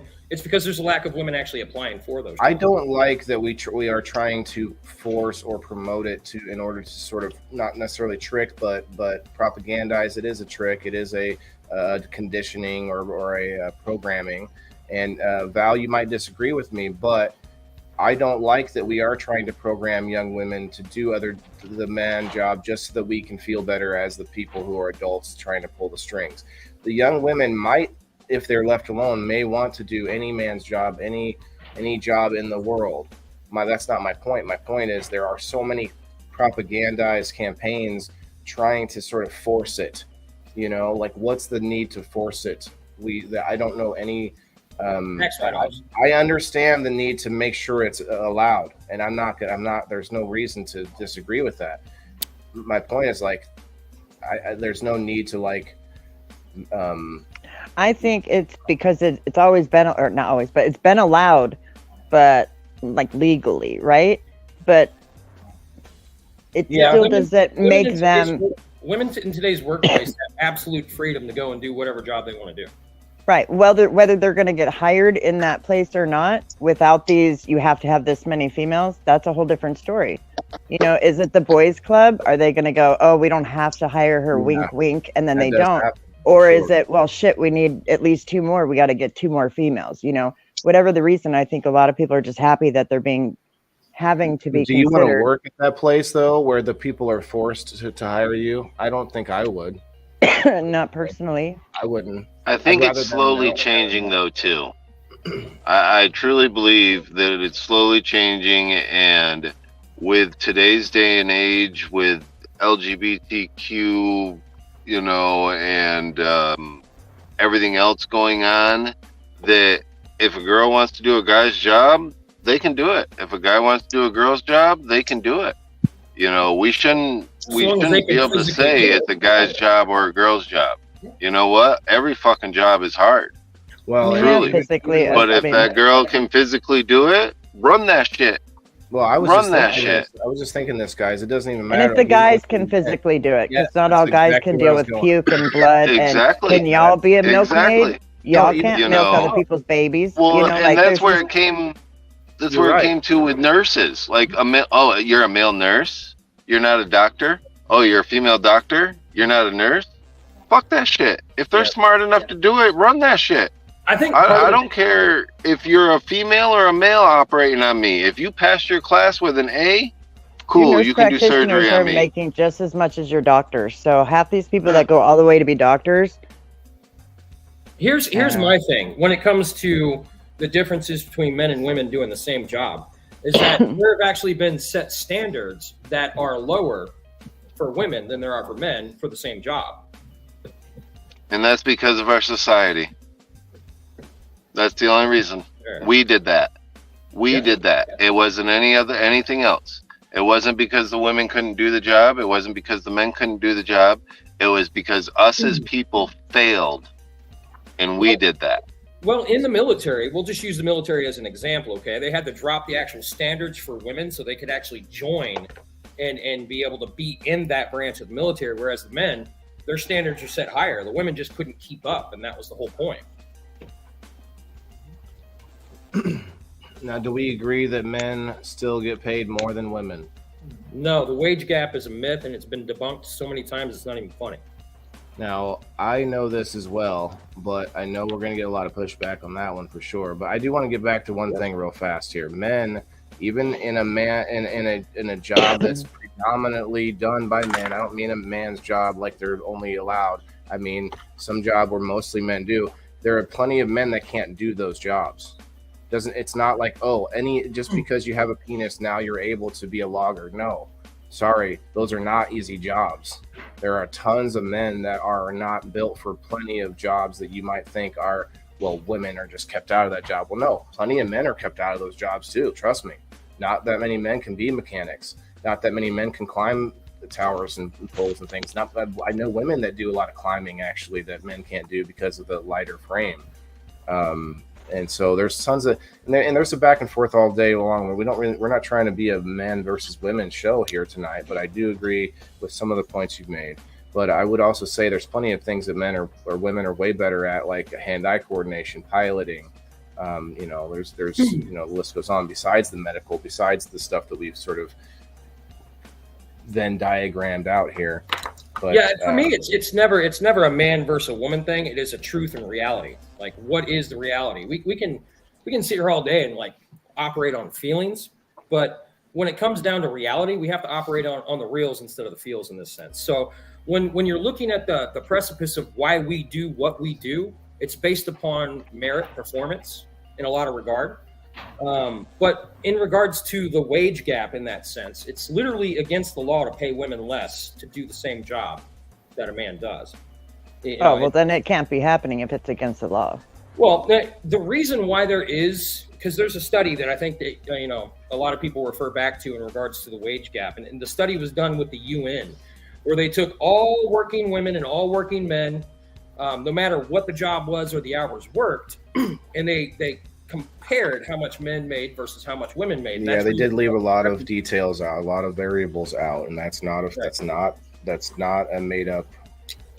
That is a truth there. I'm going to agree with that. But if you take into account the job worked, the hours worked, and the experience in the job, men tend to work just a little bit longer than women do. Men work, I think it's 2 hours more a week or 3 hours more a week than women do. And you're talking about overtime, like. Right, yeah.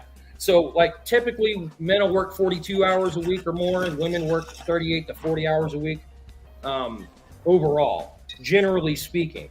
So if you take into all the differences there when it comes to maternity leave, when it comes to vacation time taken, when it comes to the job actually worked, okay, that's where the difference in the 70 cents to $1 comes into play. It has nothing to do with the fact that women are paid less to do the job. It's what jobs they choose to do and how long they work at it.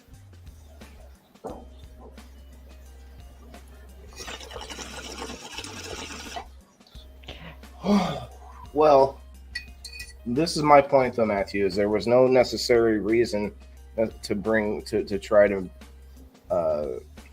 hash that difference out. I do agree. I just know that I agree on some parts here because you did ask me about the wage gap though, right? Well, as we got into this, sort of, I know you say you didn't want to make it a versus, but it was sort of basically they do this and they do that, and I think we're starting to make it. We're starting to see a difference, whether that be by an outside force or not. But it is starting to blur the lines, and I think a lot of us are creating new jobs and new careers where we can do things that we didn't do before. Of course, as technology advances, our ability to be able to accomplish things based upon that technology, it expands most definitely. I do like though that we are allowing or having more ability. I just don't. I would rather the best person for the job, not necessarily worry about what they are. I don't care what the person is as long as they can get a job done. I agree. Now, what do you guys think about jobs where you're isolated and maybe like you have problems where you have sex that comes into play, like you have like a submarine and there's half men, half women, and do we Thank think you, that Cliff, for putting that on there?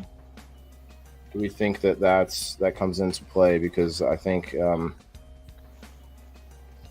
I don't mind. I worked in environments with both, and I've always had good friends. I always make friends where I work, though, and I think a lot of people go to work and they do their job and they don't want to make friends. They don't care who it is. And there's some streamers like that. There's streamers that stream and they don't want to have people on their screen. They don't want to have guests.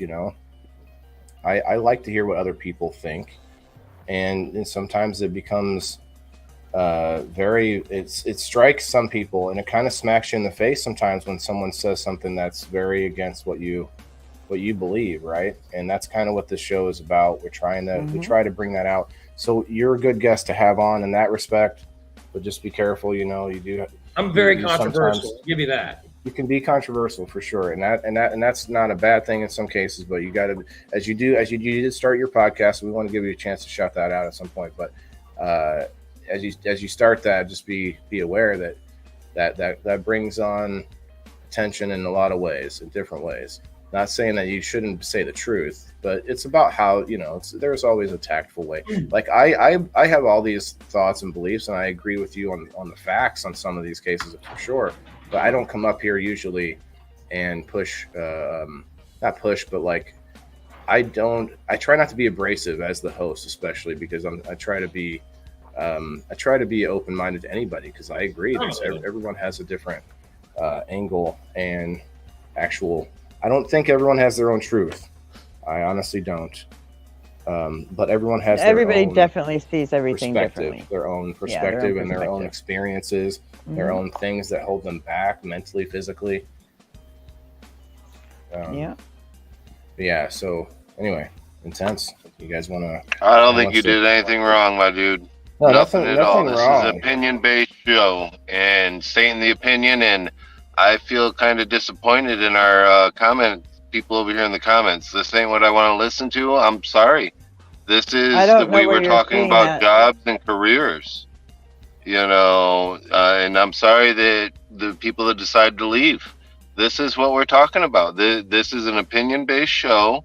We let people state their opinion, and that's what it is. So I don't agree with what you guys saying that you don't want to listen to this and you're going to leave. But if that's your choice, that's your choice. So I don't think you did anything at all wrong. I am very, very stand up. Do we seriously have people complaining about the topic? Yeah. Let's see. Yeah, I can throw it up there, but I'm not. It's not about the topic. It's like I don't think they liked the direct. Anytime, and I'll tell you this: anytime I ever bring up a man or a woman in my conversation, I get this pushback from most of the same people, and I try to skirt around it now. Though. I try not to bother you guys with it, but this is going to come up. It's because it's an opinion show. So it is going to come up. It's not going to be the whole show. It's going to come up in conversations. Yeah, sorry if that 5 minute. No, I'm not sorry. If that 5 minutes makes you uncomfortable, it's not what the whole show is, but it is an opinion that we need to talk about. Well, and that uncomfortability is where growth happens, right? Mm-hmm. Exactly. That uncomfortability is what I look for when I watch. And I tell you what, guys, before and you may not like this about me or know this about me, but before I was making podcasts, I was really absorbing tons of them. I watch some now. I don't have as much time, but I watch people all the way from the anarchical left to the far right to the middle and anything in between. You know, the milquetoast fence sitters, and not just on politics, but on current events. And most of the time, you guys don't realize, but current events and politics and our whole lives are sort of like the same thing. And if you just kind of don't want to ever watch it or listen to it, it makes you angry if you hear it. That's the part that is troubling to me, because that's where we lose growth. That's where we start to divide ourselves. I think we can say opinion, but also someone wanted proof in the comments. But honestly, there can be proof both ways.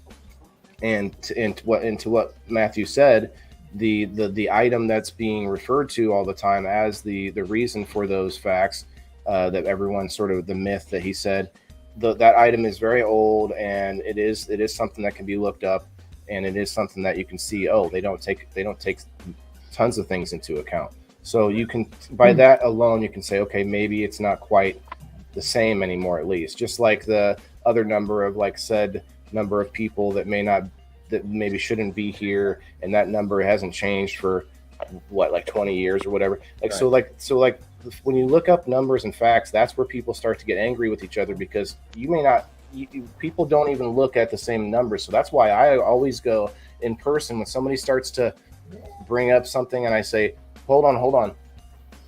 Where do you what sources of information do you want? Where is it that you want? And if we aren't even on the same sphere, we can't have that conversation, you know? And right. So if and that's why the show is more about our experiences, because you can't argue with me about what I experienced in my life. Now, if right. I want to make an assertion that because I experienced this, you know, this is the fact for everybody in the future or whatever, that's where the absolutes, that's where we start losing people. That's where I think we shouldn't go. I don't try to speak in absolutes. See, I've always said, you know, we need to operate on uncomfortable truths instead of comfortable lies. And I think a lot of what happens in today's world is we're more comfortable dealing with a comfortable lie than an uncomfortable truth. So we can sit here and say, you know, social constructs, you know, are great and all, but they just don't adhere to reality when it comes down to it. Right, but can you say this? Now, we'll get into the philosophical here, because we're getting into this. I try to pull it back to the macro view, and I say there is absolutely, and I think within each person, especially because we have two sides of our brain, there's absolutely both sides. We each have in us the general. I want to stand up for the underdog. I want to be good. I want to use more my feelings to care for people. And then we also have the other side of us that is I want to be responsible and pay my bills and be a fuddy-duddy and read this information. And I'm not saying everybody is that way politically. I just mean this sort of two sides of us, right? Everyone has this sort of more emotional, more logical. And I think all people have a side they lean to, and that's where we have differences of opinion. I think most of the time it's all chemical based in our brains. Some of us are more on more on the emotional side, and some are more on the logical side. Well, generally speaking, men are more on the logical side, women are more on the emotional side. There he goes again. I was just gonna try. You know what? I literally was gonna say, and you're gonna say, and you fucking came out with it, bro. Go on. I'm going to say every person has the difference. I want to make it an individual thing, because anytime I hear a man and a woman differences, I always think, well, there is overlap, so there's really no reason to make that distinction unless you want to argue the bigger. Well, I can tell you right now that I know, based upon biology, that women are actually better at understanding social situations than men are. The reason being is because they have more gray matter in their brain. It's based upon biology. More EQ, more emotional quotient. There you go. And that's why men operate more on a general sense within logic-based analysis, whereas women operate on a general sense more on emotional-based sense. So that's the difference between the two right there. Okay, but why though? What is that? What's the point in that difference? Is my question. Well, you said that some, different people operate in different ways. Whether it's I said every person has two halves of your brain, and I think that gives us the capacity to have both directions. But most of us have a lean to one side or the other. Right. And then when you said most of us lean to one side or the other, that's where I went in. Basically, based upon biology, most women lean more towards the emotional social aspect of. But would you agree that not one person in the world is all one side? I agree. Yeah. There are always exceptions to the rule. But we have to operate in generalities here. Like unless you're Sheldon Cooper, you're not all one-sided there. I mean, there isn't, and that's not to say that intelligence is any difference when they're talking about IQ, because IQ takes into account all sorts of things, not just one side or the other. I don't think we should get into opinions on men and women's IQs on the show tonight. That's why I'm making that distinction now before we get there, because it doesn't matter. That is not a distinction that carries over to it. But as far as jobs, though, that's the numbers are probably irrelevant to this conversation. So, did you ever work in a job that you thought you were? Did you ever do anything like care? Did you work in with customers directly like that? Did you ever try to do anything because you need, as a man, you need to be well-rounded, and you need to have ability to use your emotions. You need to be able to care about people, right? Have you ever tried that? Me personally? Yeah. Well, of course. That's what this show's about. Like, what have you done? Was it like, did you do anything with customer care or like medical job? I have, and I tell you what, I've held people who were about to go into surgery, and I've looked in their eyes, and they're looking at me as if I'm the person that's about to put the knife to them, when I know damn well that I'm not. But I know that's what they look at when they see me, and I tell you what, that's not a non-valuable experience for a man to have. I think that anyone should try in their life at some point. I honestly, it's so weird when Brent came up and said he's always had the same job. That's so weird to me, because I think everybody should try different things.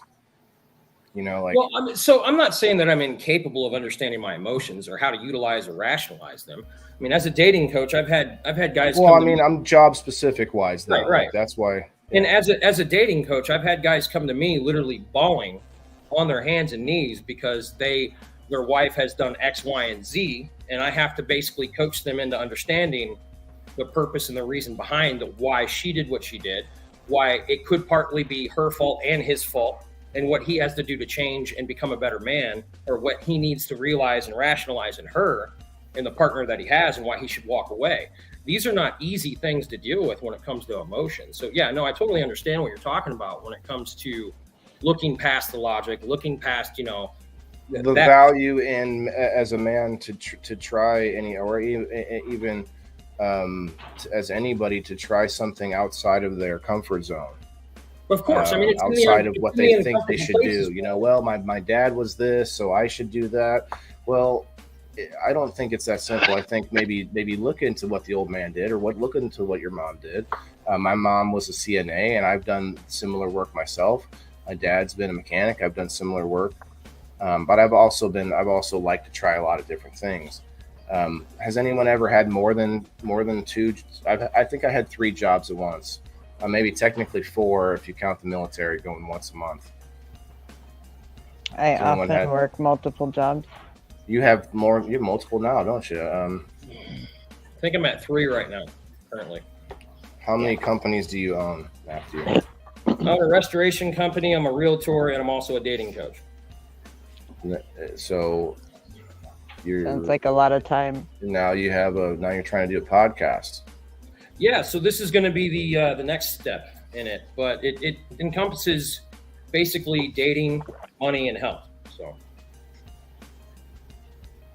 I agree, Elisa May. I think all people should try that, because to your point and to my point, what I said was I don't like anything being sort of forced or pigeonholed into saying, hey, you more, like just to make people feel better.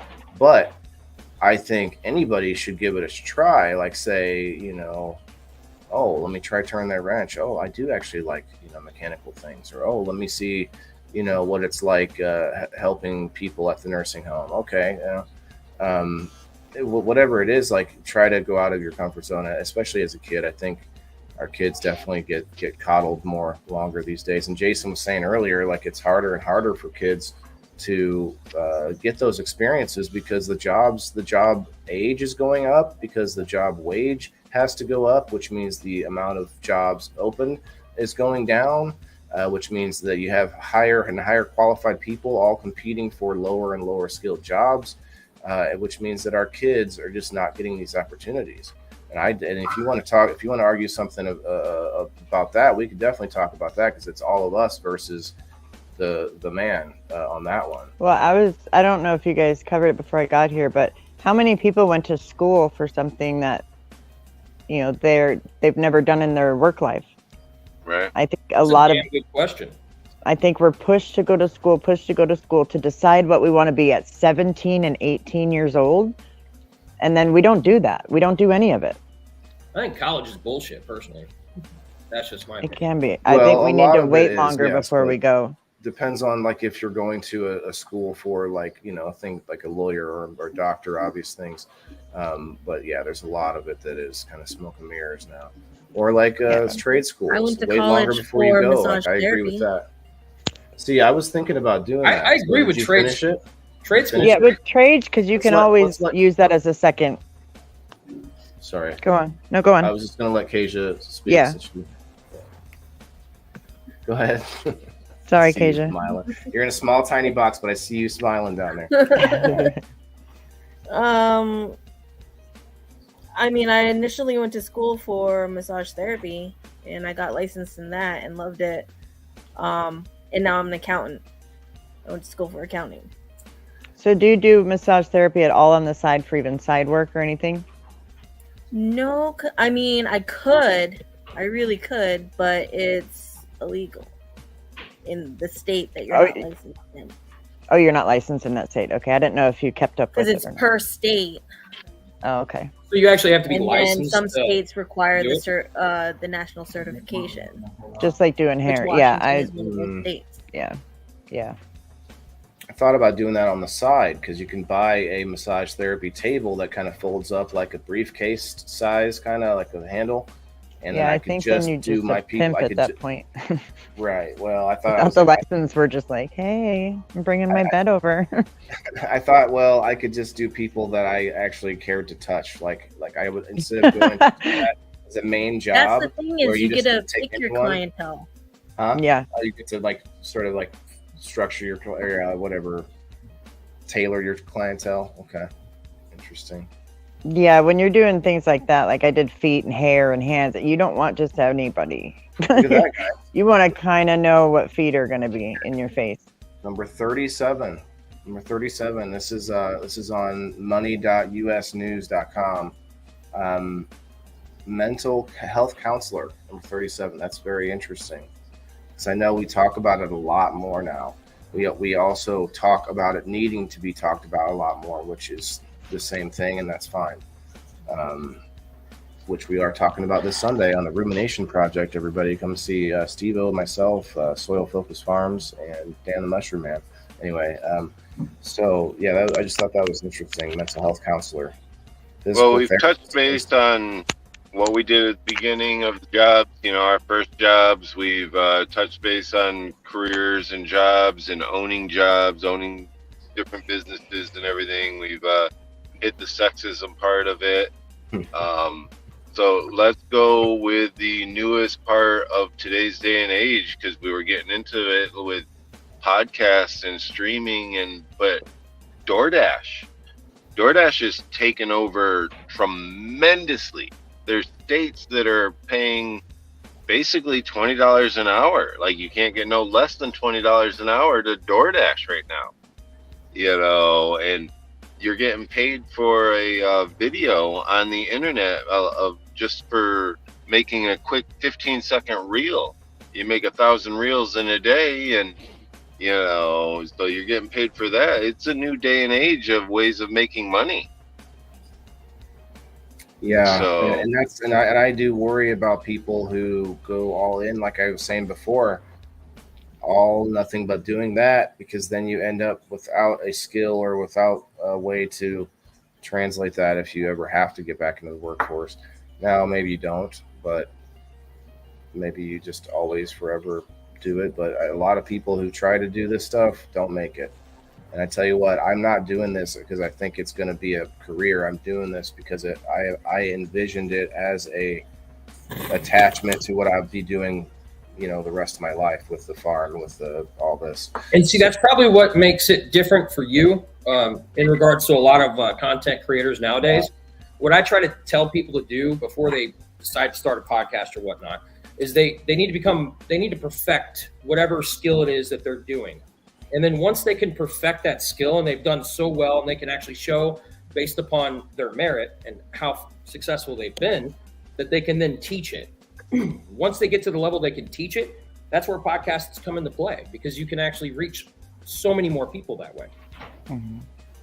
Yeah, I'm definitely coming in at the wrong angle. I'm kind of like that old Pizza Hut commercial where I like to eat mine the wrong way, crust first.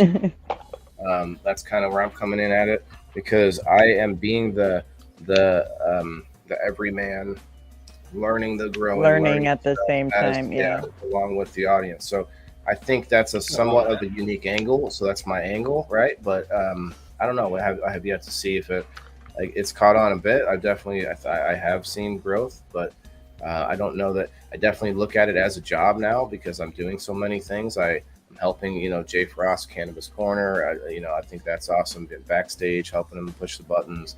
I'm over on NOK Network. I'm over on GrowFam Network. We're on GrowFam Live right now. What's up, GrowFam?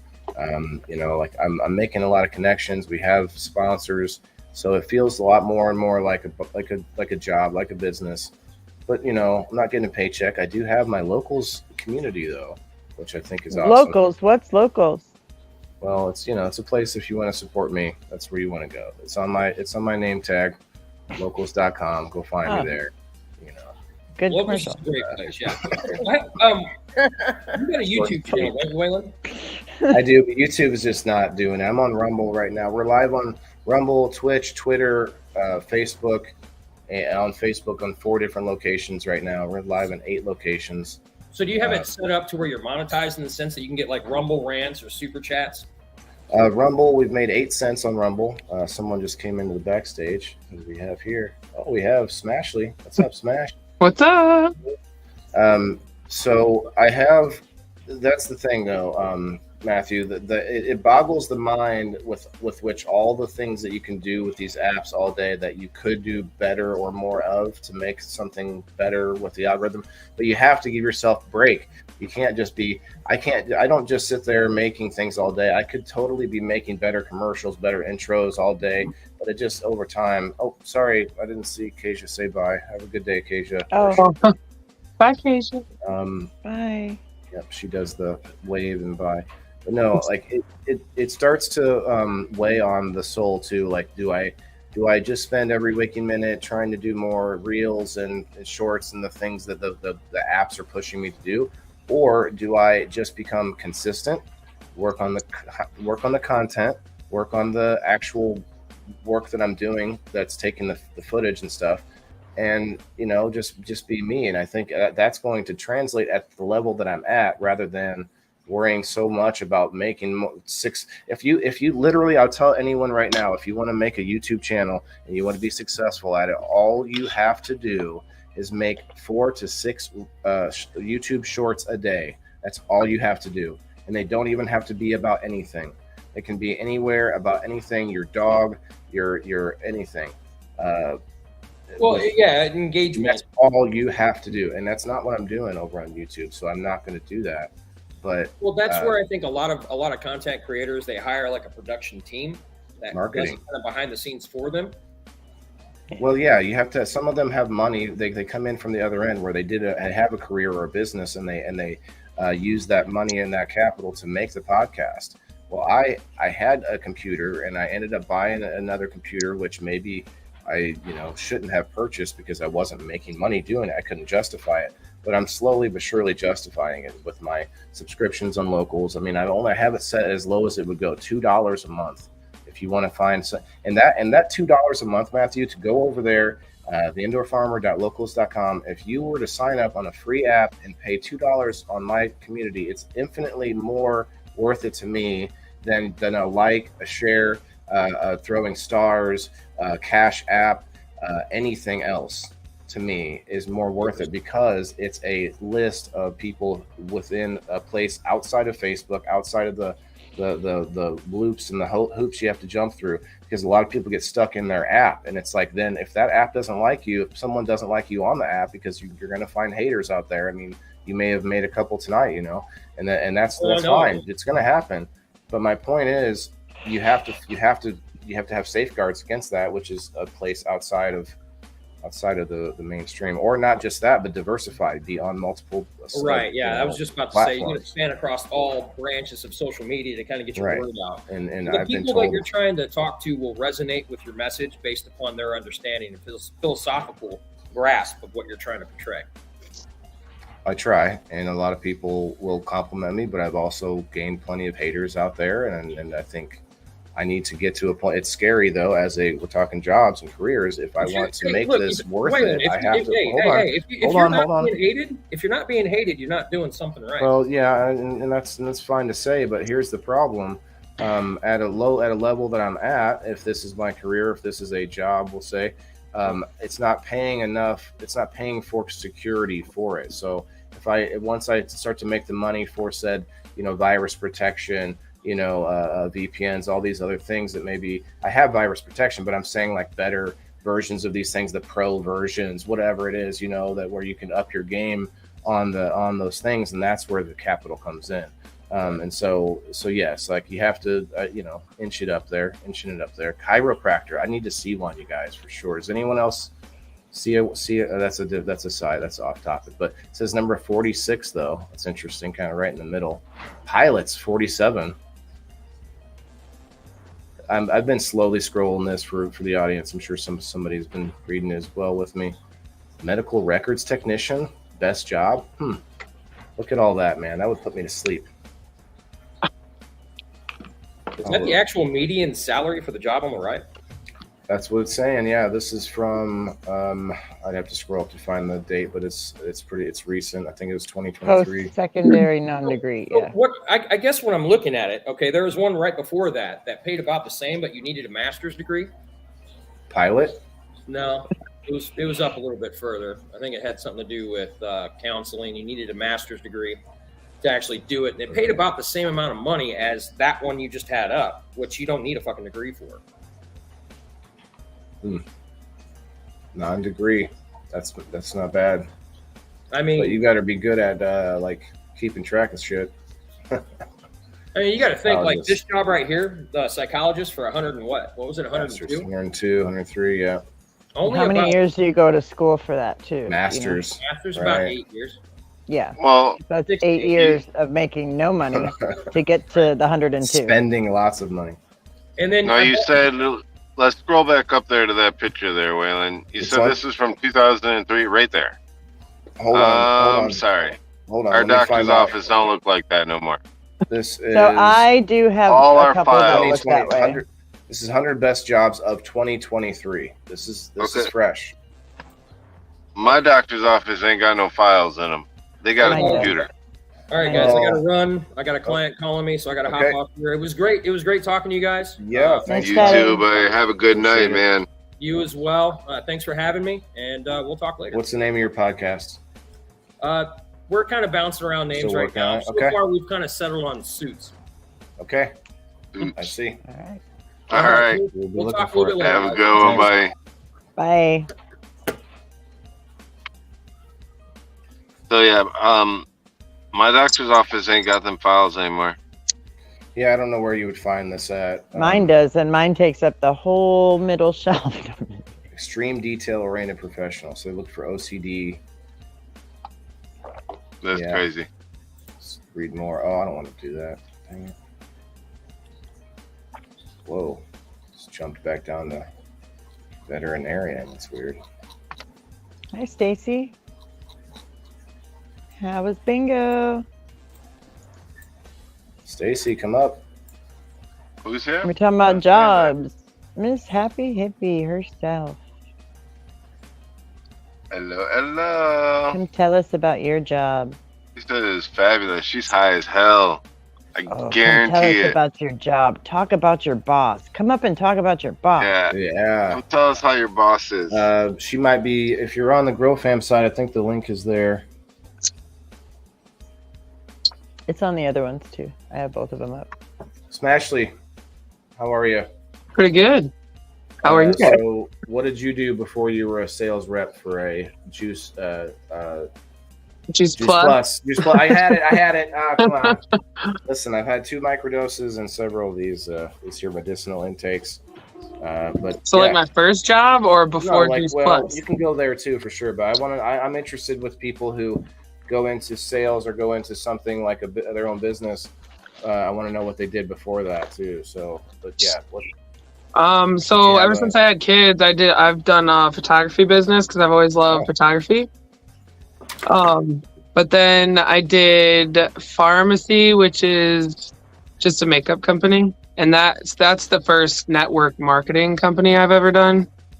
But no luck there, and plus I don't wear makeup often enough to sell it. So Like it works great. I just don't use it. yeah, Right? That's the hard part. I know people that do lives and they're talking, but while they're doing the makeup and they're talking about what they're putting on. yeah, and Does everybody pharmacy does sell it. So it's just not a good market. There's a lot, a lot of makeup now. Right. What about I think pharmacies sell shampoo too, don't they? They do, and it's pretty good stuff, Yeah. but it's the price that always got to me. Yeah, shampoo, and they say that they can make your hair grow back, and It actually did too. Yeah. It was good stuff, but it's yeah, good. no, I mean, yeah. So too much money. Counselor, okay. About 50,000, bachelor's degree. All right. So what was your first job up there? Corn detasseling. Oh yeah, me too. That was a job, huh? Like a paid job? Oh yeah. Yeah, I was like Wow. 15. $8 an hour or what? We get like up at 4 a.m. and be out in the cornfields, get corn rash or whatever the hell that's called. Oh, it hurts so bad. Cuts. Never heard of that. Wow. Oh yeah, I did it. that from 6th grade to high school. Yeah, I loved did it. It was all so the much way through fun, high but the school. corn rash was a bitch. Did you walk? Did you walk through the corn, or did you? We walked ride? through it, and we rode on those tractors that like carried you through, and you're like ripping the tassels off I as did you're that going too. through. Yeah, that was So fun. The 90% buckets. of my time was walking. But my last year, I got trained on how to drive the tractors. Oh yeah. And carry the detasselers. I never did that. So Yeah, I didn't get that far. Hey guys. well, I What's worked up? for my 6th grade teacher. Every Is year that I Stacy on the detasseled, bottom? I worked for him. Yes, it is. Stacy's Here, head is she cut can off. she can take my box. Ooh, look at him sharing I'll even put boxes. you two here together. There you are. I'm sure they've been together all night. Can you just give them a break? All right, they should get a little break. Here we go. We're in like 2 different. Oh, I'm in Make a Melanie between. Yay! sandwich. Make a Melanie sandwich. We're actually in different states right now. I'm in Michigan. Oh snap! I'm in Michigan. I'm in Michigan. I'm in California. Wow. So many Michiganders. They call them Michiganders. Don't worry, Stacey. There's a lot of people in Illinois with you too. It's snowing tonight. Oh, did it True. fall there? Yeah, it's snowing bad right now. We had It's rain storming here. here. She's like Wow. super Rain high. nation. She just got done bingoing, so. Man, that job would be high stress for sure. Public relations. Worth more than 62,000 a year. Right. Yeah, I can do that. Waylon, guess what I did again? I muted myself for the last hour, and I was. Are you serious? Were you like jumping in with like little clips and little awesome? I was welcoming in Happy Hippie Head Shop, and no one I'm said just hi like, back to you. they didn't say hi back, so I was like, "How rude!" No, I just kidding. So no, I figured it out. I did. Sorry about that. Welcome back, Jesse Steve. looks more stoned than I've ever seen her look, though. She looks pretty high right now. Who? Yeah, you guys look. Who, me? Jesse looks high. Yeah. I've been eating hippie dip, so you should have seen me. You just Saturday. left Maddie G's birthday party, though, right? Yeah. Yeah. Yeah. We should be getting.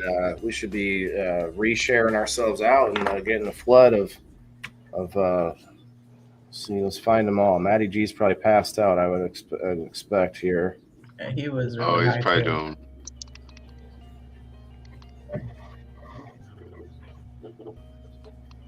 So, how are you, ladies, tonight? Stacy fell out. Pretty good. Oh, she left. I can't see the She screen. said They're all something in the tiny. back about she can't hear anything. She'll be right back. Oh, I didn't see that. Okay, thank you. Oh, she said I can hear. She probably was letting the dogs out or something.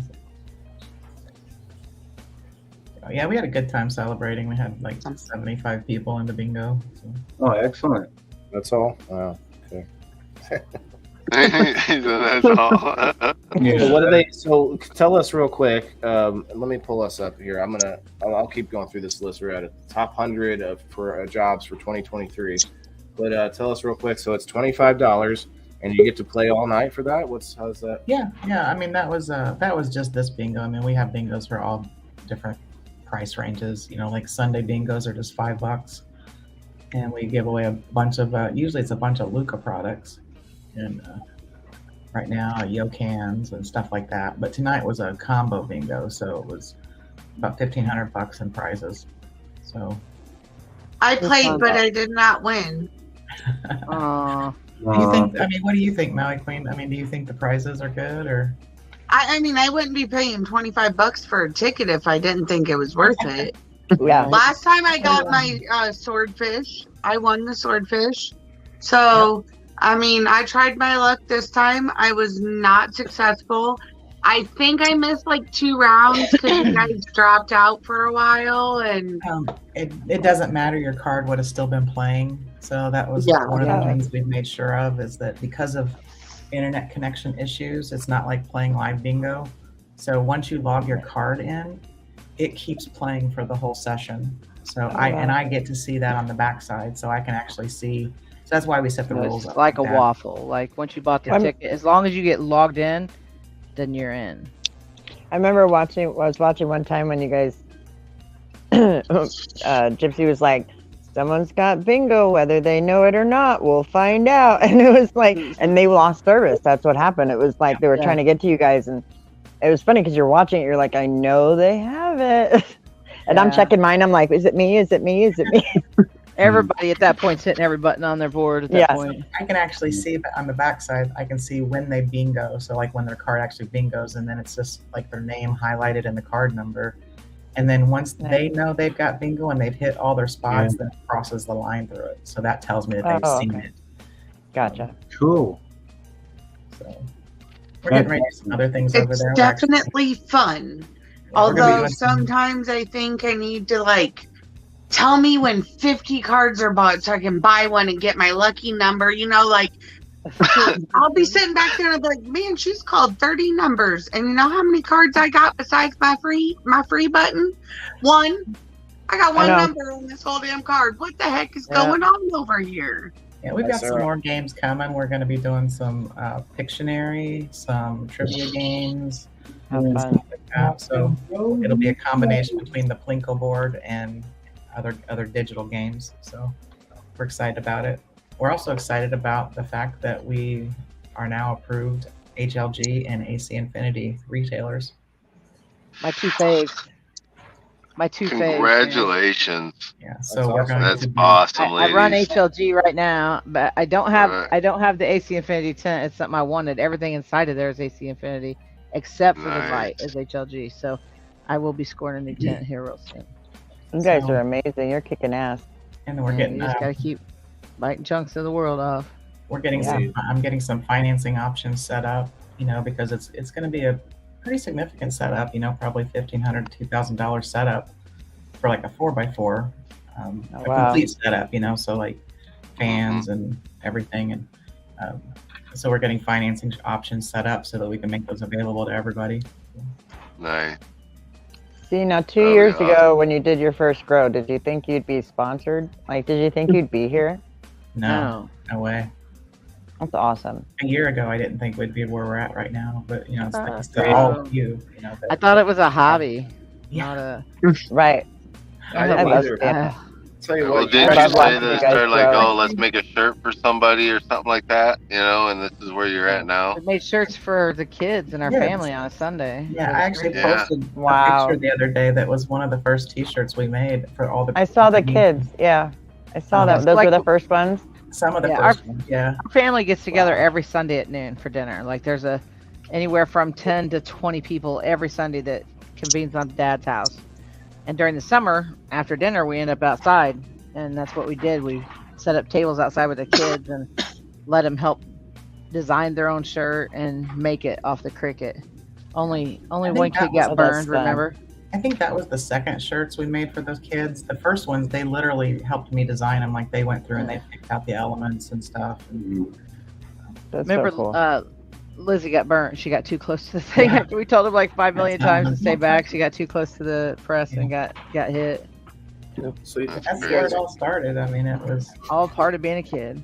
Bring up a good point. Getting though. burned, Like, a lot of making your us own shirt. would not think we were going to be here a year ago. No, a lot I was of gonna people say. are doing things online now, like what we kind of touched on it, but it's not just the sort of natural amount of people doing e-commerce, but it's actually so many people due to COVID specifically that not just you ladies, but you know, I wouldn't even, you know, what's funny is it happened to me at the same time, but it wasn't because of COVID. It was because my disability finally went through after 2 years. It was like such a long, you know, Alex Trebek, I don't know, was it Jeopardy? Was that the do? Yeah. Anyway, but yeah, it happened right at COVID, so it kind of felt like it, but for so many people, their whole lives are different now as far as their career goes.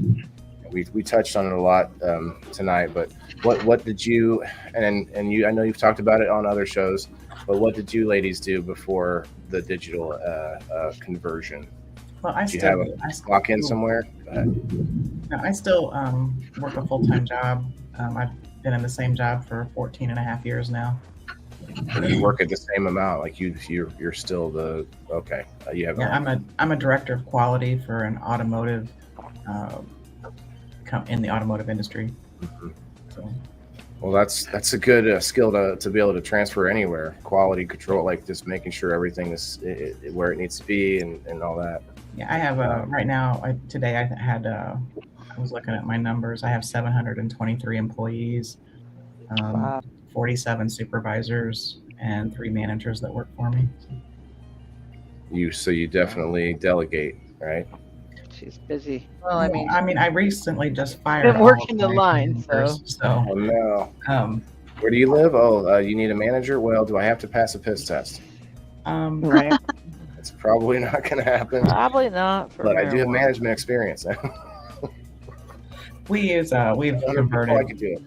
So our corporation's based out of Indiana. So in Indiana, it's still illegal. So there's no medical, no Oh, wow. recreational. So we have a zero tolerance policy. But what we have done is we have switched to mouth swabs, because what we're really looking for is no abuse during working hours. You know, Yeah. I'm looking, and I take it very seriously. Honestly, I really do. Yeah, I didn't smoke at work. You know, I don't want people that are smoking before they come to work, and I don't. I mean, I want people do that are now. smoking at work. You know? So Happy hippie head top. Stacey, your boss is on camera. You shouldn't say that. Where I work at right Stacey, your now. boss. It's a lot. I mean, drug test, again, you lose your job. You we're have in to fail a drug factories, test to though. work We're- where I'm I'm- working at. my concern is safety. You know, I'm Right. very concerned about my people's safety, and I've been involved in many. You know, I've had people get killed on my watch before. Dude, I worked at a factory for 14 years, and there was a guy got his leg split open. Dude had to take his belt off and pull a tourniquet on his leg to keep him from Oh, bleeding wow. to death till the ambulance got there. All because, actually, he was working a nighttime job as an EMT and then working all day, and he shouldn't have been on that fork truck. And they were stand-ups, wow. and it literally split his leg wide open. Those kind of accidents are life changing. Yeah. And then the other aspect of our job is that we, being in the automotive industry and being in this inspection business, we inspect for a lot of safety, what we call safety critical issues. So things like airbags and seating. Stuff that people need to. So Yeah, I don't- kind of want my people sober when they're Yeah, checking just for that. the 8 hours that they're checking your shit out. You know what I'm saying? You Yeah. do what you want at Smoking night. home, drinking home, whatever. But please, Yeah. please. That's always been hard for me. I'll be honest. That's the one thing that when I was in the workforce, I wouldn't condone that for everybody. But I'm telling you, I was just as. But that's an addict talking. I can work just as well as the next guy. When I was a meth addict, I thought the same thing. Right, Oh, but I was- cannabis I was- It made me better. it's so I was it's better cannabis on is meth. Are you on the kidding? edge of being, like more like caffeine for me, because I need it to like calm my other issues, and so, but it's hard for me because I always thought it would be really cool if they had a way to test people, like driver's licenses, or even like in the job where you're able to openly say, yeah, I just smoked a blunt 5 minutes ago. Let's do this. Yep. And like if you could sign off on something, because like just so you know, I've been doing that for years anyway. But let's do it, and like no, but they don't allow for it. I get it, liability, but there's so many ways to write off liability these days. Sign away. Yeah, I had an employee one time. This would have been back in 2007. That he was high. He'd gone out at lunch, and 30 minutes after they come back, he runs over a lady's foot and cuts her toes with the forklift. Oh my gosh. So, I think it depends on what you do. Like when I first do that too, right? I think when I first started working at the factory I worked at, I built fans. I was on the line, and I mean, I smoked on the way to work. I smoked at lunch. I smoked at every break. That's what we did. We went outside. We pulled pinch hitters. But then, like, once they put me on like a tugger piece of equipment, then I said, yeah, I'm probably not going to do that, because if I hit this rack and knock over, 40,000 pounds on people, that's not going to be. Because you're a responsible person, and I think that's where the difference is. Like you know where your limits are. You know what you like. So like where I'm over here and I'm just screwing a screw and a piece of sheet metal all fucking day, I'm gonna be high doing that. I promise. Yeah. You just said I promise. I'll be honest. I'm just being honest. That's a promise. I mean, I'm not doing anything but screwing a screw into a piece of sheet metal, so it's not like no. I think every situation is definitely different. It is. It is. It really Yeah, is. if I'm But going honestly, to push papers all day, then I'm probably now gonna be that high. I'm getting older, like for the last, I don't know how many years, I didn't smoke at work, and I worked at that factory for 14 years, and I've had like 4 jobs my entire life. Every place I've worked 5 or 10, 15 years. I'm 53 now, so I've been working for years, but I just wouldn't do it anymore. I used to do it back in the day. I used to work at a gas station for like 15 years, and the police would come in, and I'd be blazed with Visine in my eyes. It was always fun. Back in the day when Dare was around, you know what I'm saying? Yeah. So you Like, go you get just him, said that you officers. won't do it again. You won't go back to a 9 to 5. You won't go back to punching the clock. If I went back to 9 to 5, I wouldn't be going to work high during 9 to 5, no matter what I Okay, did. Whether I I was see what you're pushing saying. screws or whether I was driving a fork truck, I still would go sober Okay. and then just. I use marijuana more like I used to use alcohol. I use it when I'm ready to relax, not so much when I'm trying to think. I go here during the Alright. day. I get in your morning lives. I don't smoke with you guys. I have. Oh, work yeah. to do. Yeah, but you see me, I No, I know smoke. you can. This dude smokes like three big blunts in like 30 minutes. He's like, "Well, I'm going to work." Like, oh my god, I'm going back to bed. I can't smoke before bed because I end up waking up a little bit again, and I'm Really? let's watch something. What's on TV? Nothing. I just can't go back. So I have to let it. I have to let myself go to the decline of the coming down of the tire. That'll part. happen with me with edibles. If I go to bed and they haven't quite hit me yet, then I'm gonna wake up after they hit me, and I'm like, I've gotta eat. Really? Yeah. Yeah. I'm the kinda girl They'll that knock smokes me right. out, but Like I'll do it all the way to the bed, and then I sleep like a baby. smoking doesn't affect me. Through It's the night. the edibles like that. If I eat them too soon to bed, then yeah, it'll fucking wake me up when they kick in. I'm like, I wake Yeah, up edibles stoned as affect me hell. pretty I'm like, hard. whoa. Has anyone ever I've been seen- fired? I've seen you eat edibles. I could never even remotely keep up with you. Like I eat 5 milligrams. She's over here eating fucking 200. I'm like, God. You guys, I had 8 Jolly Bites extra strong yesterday. No. Last night's show. Edibles are Well, I've different for me. had- They hit so much harder. I've had 200 milligrams since this show started. Jeez. I had. I'm such a lightweight, man. I take like 3 puffs off a joint, and I'm just like, I mean. I'm Because you bloated. take think it's time off all cute, day. though. That's why. It's because you're.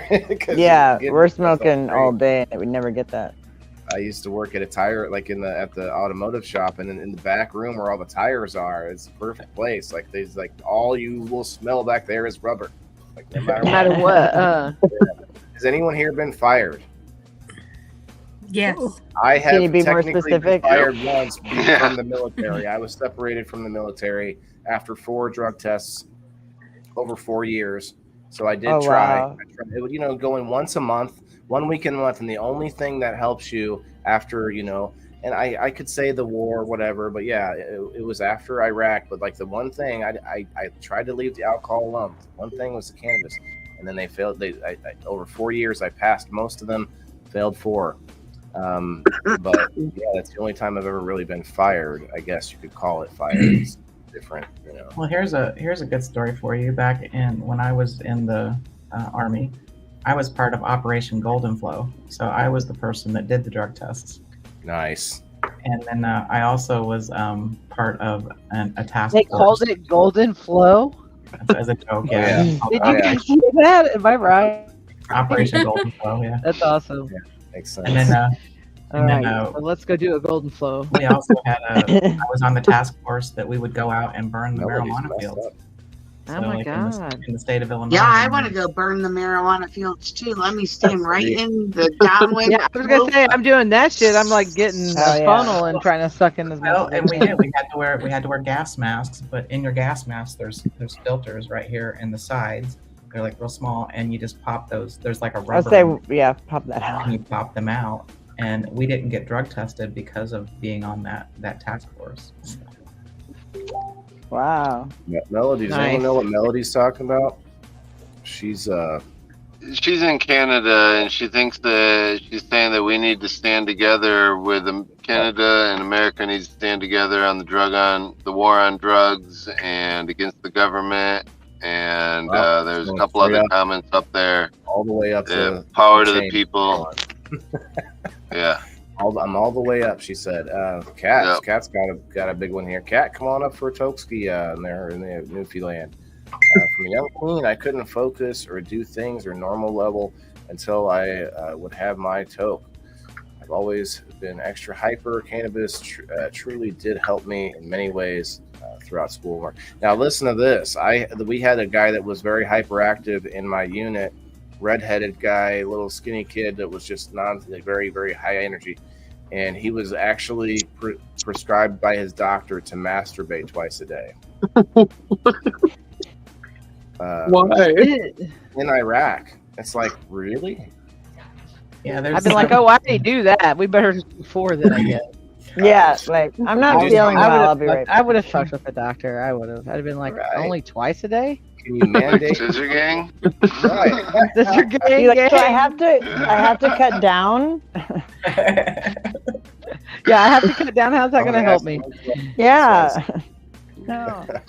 Oh, that's funny Wow. shit. Love it. Yeah, I remember the don't ask, don't tell days.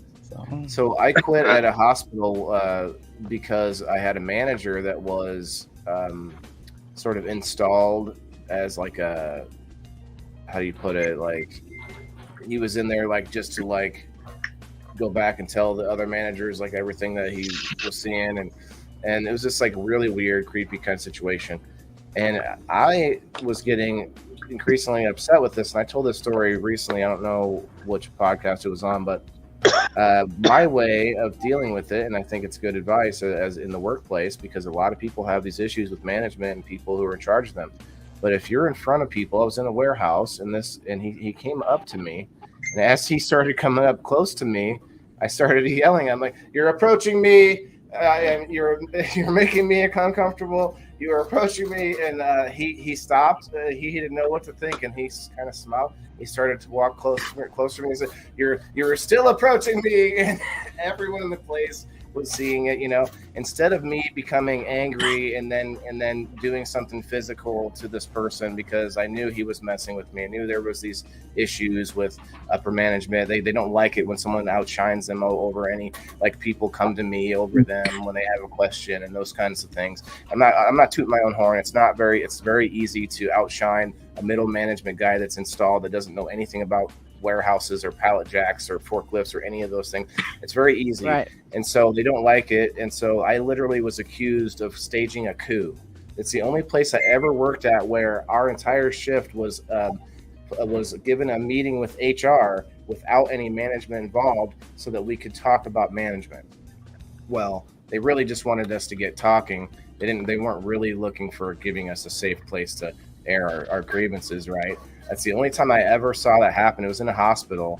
Hospitals are intense because of the hierarchy feel to it. The doctors and nurses are like your lords and ladies, and there's like a very, you know, and no offense, Valerie, I know you're a nurse and you're a very lovely person. I'm just saying that was the feel of it, coming from like a, you know, entry level person.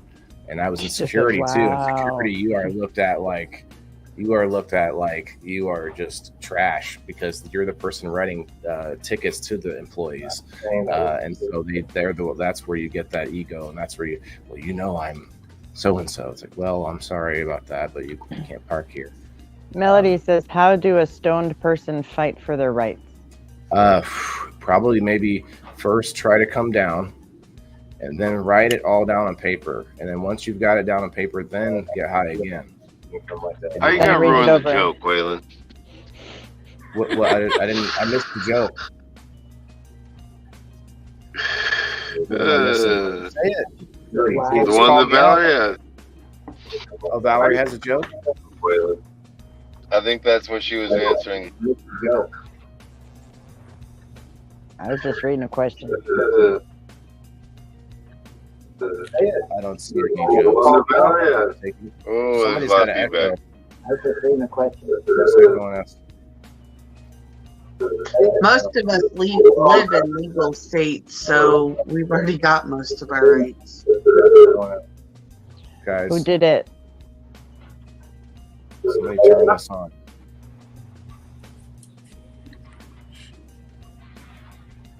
Steve-O. What's up? I'm awake. I don't know what I was going for, but the echo was still there. It's gone. It's gone. He's like, I'm awake. It's his first response ever since he fell asleep on camera. Oh, I've heard about that. It's like, I'm awake. We're like, that's not what we were saying. Eating their young? I didn't say that. I'm looking for this joke. Where are we? No, it wasn't. Right. That's what I'm sitting right there. I mean, that's.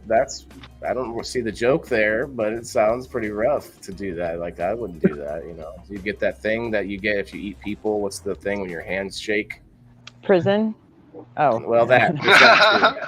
There's a thing. It's there's a if you're a cannibal, you actually get like this thing where you can't. There's disease or something like that. Oh yeah, I know what you're talking about, but I don't know what the name it is. Name of it is. I feel like we've been through this before. Yeah. Cindy, it sounds like you need a lawyer on that one. But yeah, you're probably right, Melanie. Unless you're like, you know, certain places. There's certain like places that are. I'm sure there's some countries where it's okay. Hey, I want my baby back, baby back, baby back, baby back, baby back. You know, there's only 4 ruby mines in the whole world, and one of them is owned by a cannibalistic tribe. There you go. Awesome. So they have to do some trading, right? They have to trade with. So do I have to give them like no, a foot they don't. They don't try and get them. Yeah, no one's gonna take those. I mean, I'm gonna take my chances on the other ones, but I'm not gonna go into somebody that like is literally hunting me for food and trying to get ruby. They're gonna eat my ass and I'm gonna disappear. I've never been it's hunted gonna be before. no good. I've never been hunted. I don't know if I'd like it or not. I don't know. It's worth a try. I'm gonna go for a no. Never done it. Why not? Yeah, Valerie, that's so true in the medical field. Like, I saw so many people that They probably started with such a high amount of like care for people, but like over time, you know, between people who don't give a crap about who's taking care of them, between their upper and lower, you know, managements and things, all those things that like wear on them over time, and then you end up with someone who's maybe done it for longer than they should, and they just hate life. I talked to so many people like that. They're just waiting for that retirement, getting to that retirement, got to get there. And I always try to make jokes with my nurse. I'm in the hospital more than I need to be, but I've always tried, because like they're just, it's mundane. They're going room to room to room, you know, and then when it's not mundane, crazy shit can be happening, you know. So I want to make them laugh, because I'm stuck there, but so are they, you know, like, and they appreciate it. I'll make some dark jokes too, because nurses have good sense of humor. They got some dark sense of humor. Like the darker the joke, the more appreciated most times. Well, when talking about jobs and careers, like we get stuck in our job because of some sort of long-term carrot they have on a stick, right? Oh, well, if you want to get to that, you know, especially in the military, I wish I could have stayed in, you know, they wouldn't let me have my Mary Jane. But if I could have got to that 20 years, I could have had a retirement from there. But instead, I decided to 10 years down the road that I had issues enough to go ahead and opt for this, for the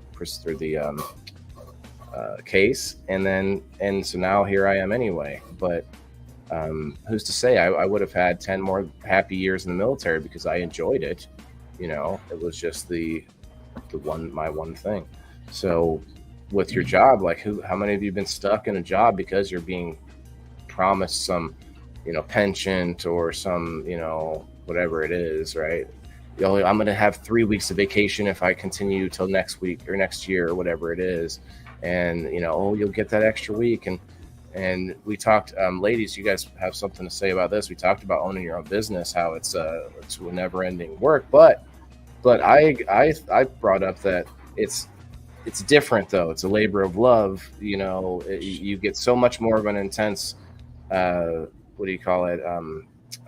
Satisfaction out of getting it done when it's your own business. So what do you think, that now that you've been into it for a little while, do you think it's worth the extra time? Would you now you're doing both though, Gypsy, so that's different. That's intense. Well, Gypsy, both. You have always done both, right? Yeah. Well, so I owned my own business up until 2003. Then I left 2004, and I spent 2.5 years in prison.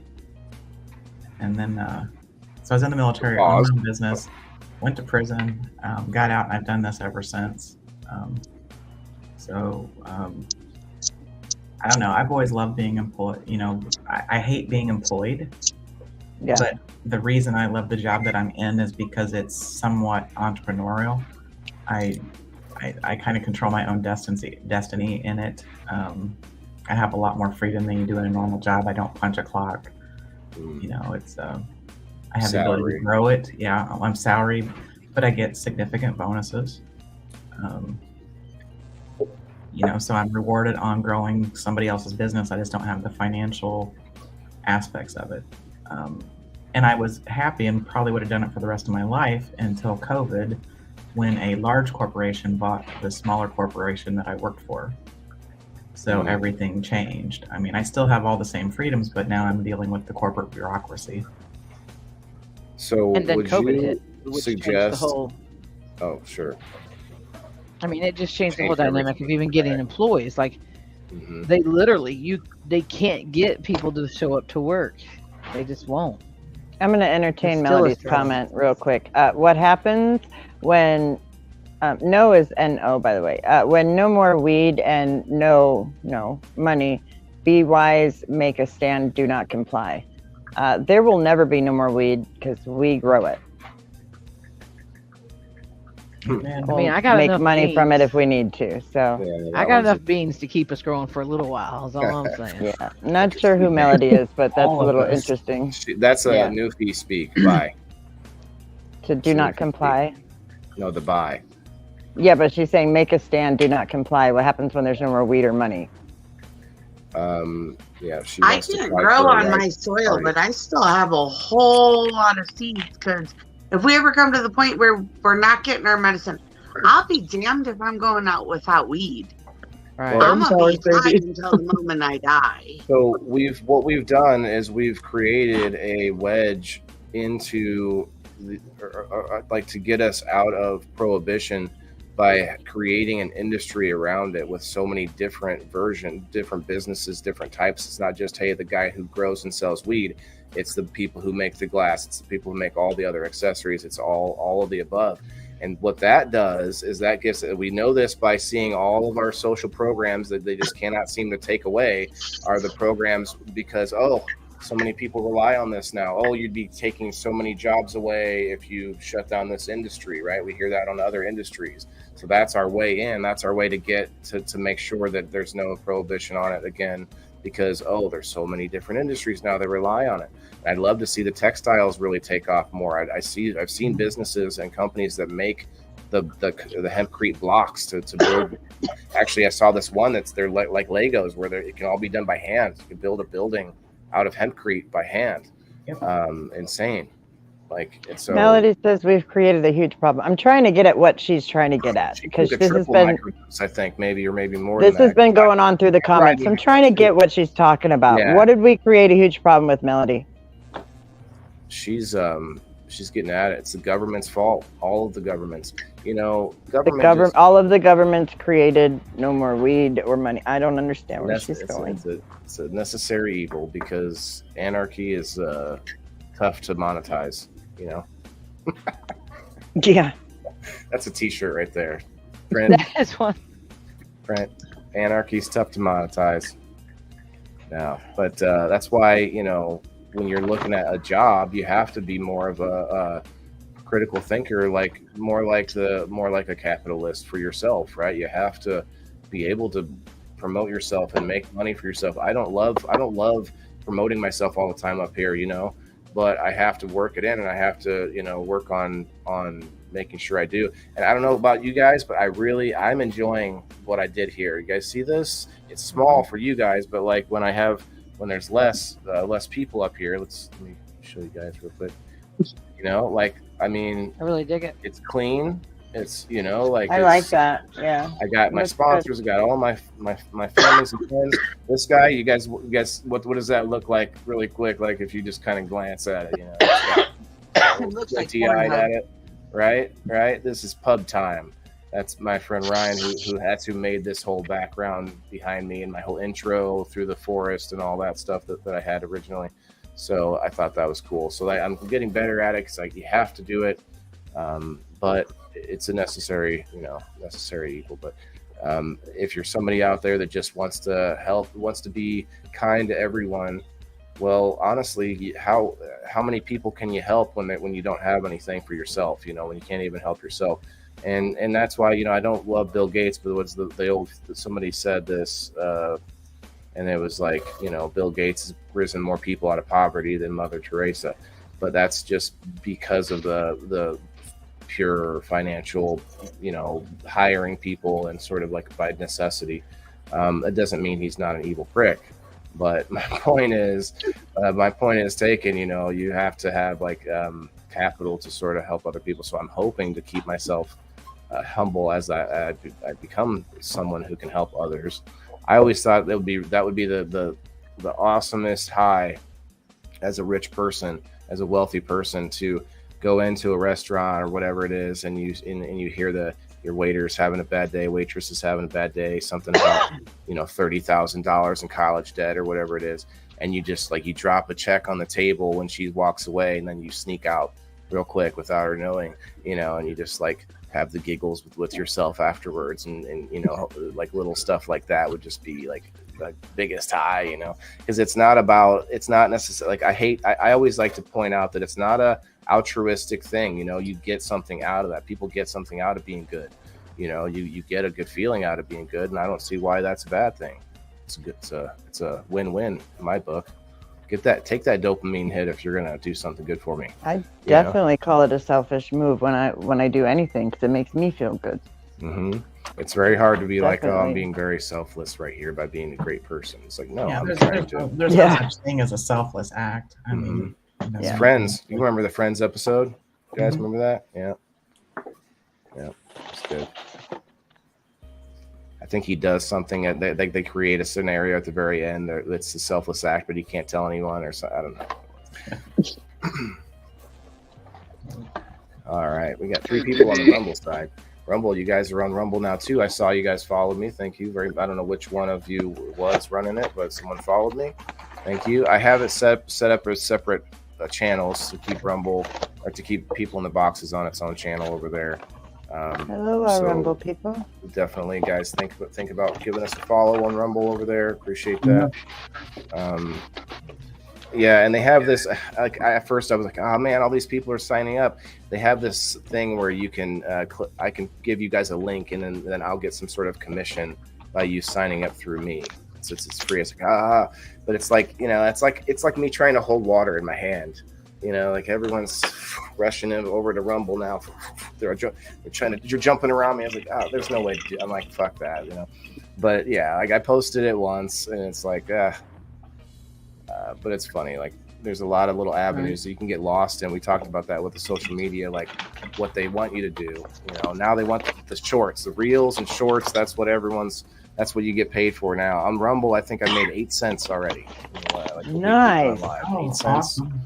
And that might go up, who knows? We'll see. We can get more than 2 people watching us. Money. Where are you going to spend it?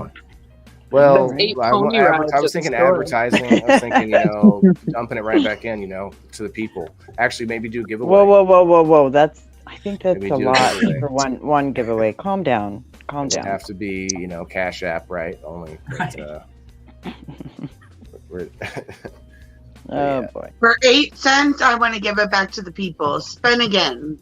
Well, and when we talk about jobs, I've always been a person while working, listening to podcasts, listening to shows and things, and I've kind of honed what I would like to see, and that's why I've been making it. And I'm like, okay, I'm on the other side of the fence where I'm trying to entertain and get people through their weeks. Now I'm trying to build a sort of map for myself to where I'm busy through the week, and I'm also doing something to help entertain and inform people, and it's sort of the opposite end. It's the guy on the radio, it's the guy in the headphone that you're listening to while you're doing your job, and I've never done an audio only, but that could be interesting. Do like an audio only podcast. So you want to be the guy in our head, huh? I don't know, man. I don't know if I could do audio only now that I'm on video. I think so you can do anything you want. Well, okay. Thanks. Live your dreams, man. I'm going to be president. You can do it. You're going to be the president. A lot of podcasts are both ways. Oh, boy. Yeah, you're right. That's why I do this, because people can listen to us. They do. I'm sure people do. What's up, Dee Dabs in the house? What's up, Dee? Stone and trying live, but I'll be all right. Thanks for asking. I'm trying to live. Oh, goodness. Well, make sure you live. Well, buddy. I hope you succeed. This show is all about us vibing, having this sort of a get together between people who all do their own things through the week, all building their own followings and their own separate communities and things, and all of us coming together once a week to talk about something that's not just our normal. I guess we do pelt you guys with questions about what you do, but today's different because we're talking about jobs and that's what I try to do. I give you a minute to say, anybody can shout out what they have going on, but then also let's just talk about something that's not just an interview type scenario where you're just being like, well, then what did you do after that? What was next? After college, what happened? Did anybody? So I went to college, but I did not graduate. I went for a couple of years, and I realized, I don't think I'm going to need this the rest of the time. Melody, I realized you want to talk politics. We try not to here. I want to talk. Now. Wow, she's out with it. I want to talk politics because I literally have been waiting for just her to say what she wanted this whole time. Finally. So thank you. You got it. It's not what the show tonight is about. Kenny, this is what we want to see. Kenny says, this is so awesome to see humans sharing our knowledge on how we make our money. That's right. No, I mean, that's what I'm saying, because that's why we worded it jobs and careers, because a lot of jobs can turn into careers, especially if you try to take it more into your own hands. And we have more of these like e-jobs, like the DoorDash and stuff, that you're kind of like your own boss, but at the same I time, you love don't own the DoorDash. company. It's kind of a weird, but definitely a weird combination. So, Jason, I meant to tell you about this. I met a man that has a job for, I think it's Caterpillar or maybe railroad companies, and he drives from Illinois to all over the country on like hot missions where they need parts, right? And he does that, and while he's on his way back, he stops everywhere he can, and now he knows what he's doing. But at first, he was just grabbing random rocks everywhere until he started to get better at knowing geology and stuff. And now he's bringing back, and he has like this whole collection. And he has like, I'll be honest, it's one of those people kind of like a flea marketer where he's got like a whole extra house and it's all full of valuable rocks. It's like, okay, well, it's not really that valuable if no one's coming at you to buy it, I guess. But that's my whole thing. Don't hold on to too much of something that you think everyone's going to want, but maybe you're not sure of. But anyway, it's interesting though how he does that. He's like, okay, he got a job that he's not worried about time, and they pay him buku bucks on the work van and gas money and stuff, and he can drive all over the country. It's kind of insane. But yeah, he's like, he has all these valuable rocks. I mean, I get it. I know they have value, but you definitely have a whole house full of rocks. I did meet a guy with a flea market too. Has anyone ever been to the flea market? I've never been to a flea market, but this guy was a flea marketer, and he would have them here whole in extra California. houses full of stuff. It's like, all this stuff's going to sell. It's like, but does it sell? That's why when I looked at business, that's why I keep telling people I'm not trying to feed the world because I think it's so altruistic, like we just talked about. But I try to look at, do I want to be holding a whole warehouse full of widgets when the next COVID, or a warehouse full of rubber bands, or whatever the thing is that I think I'm going to build or make? So what is it that I can do? Well, food isn't going to go out of style, right?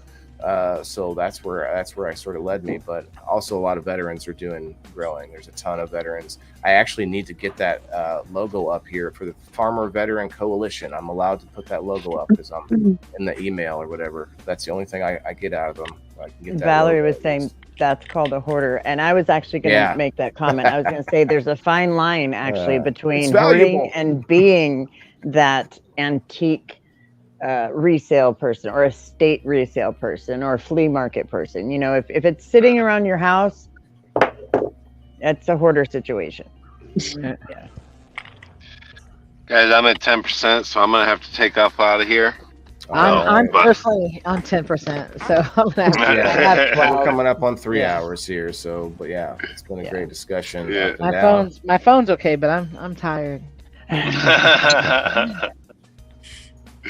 So, but I appreciate everybody.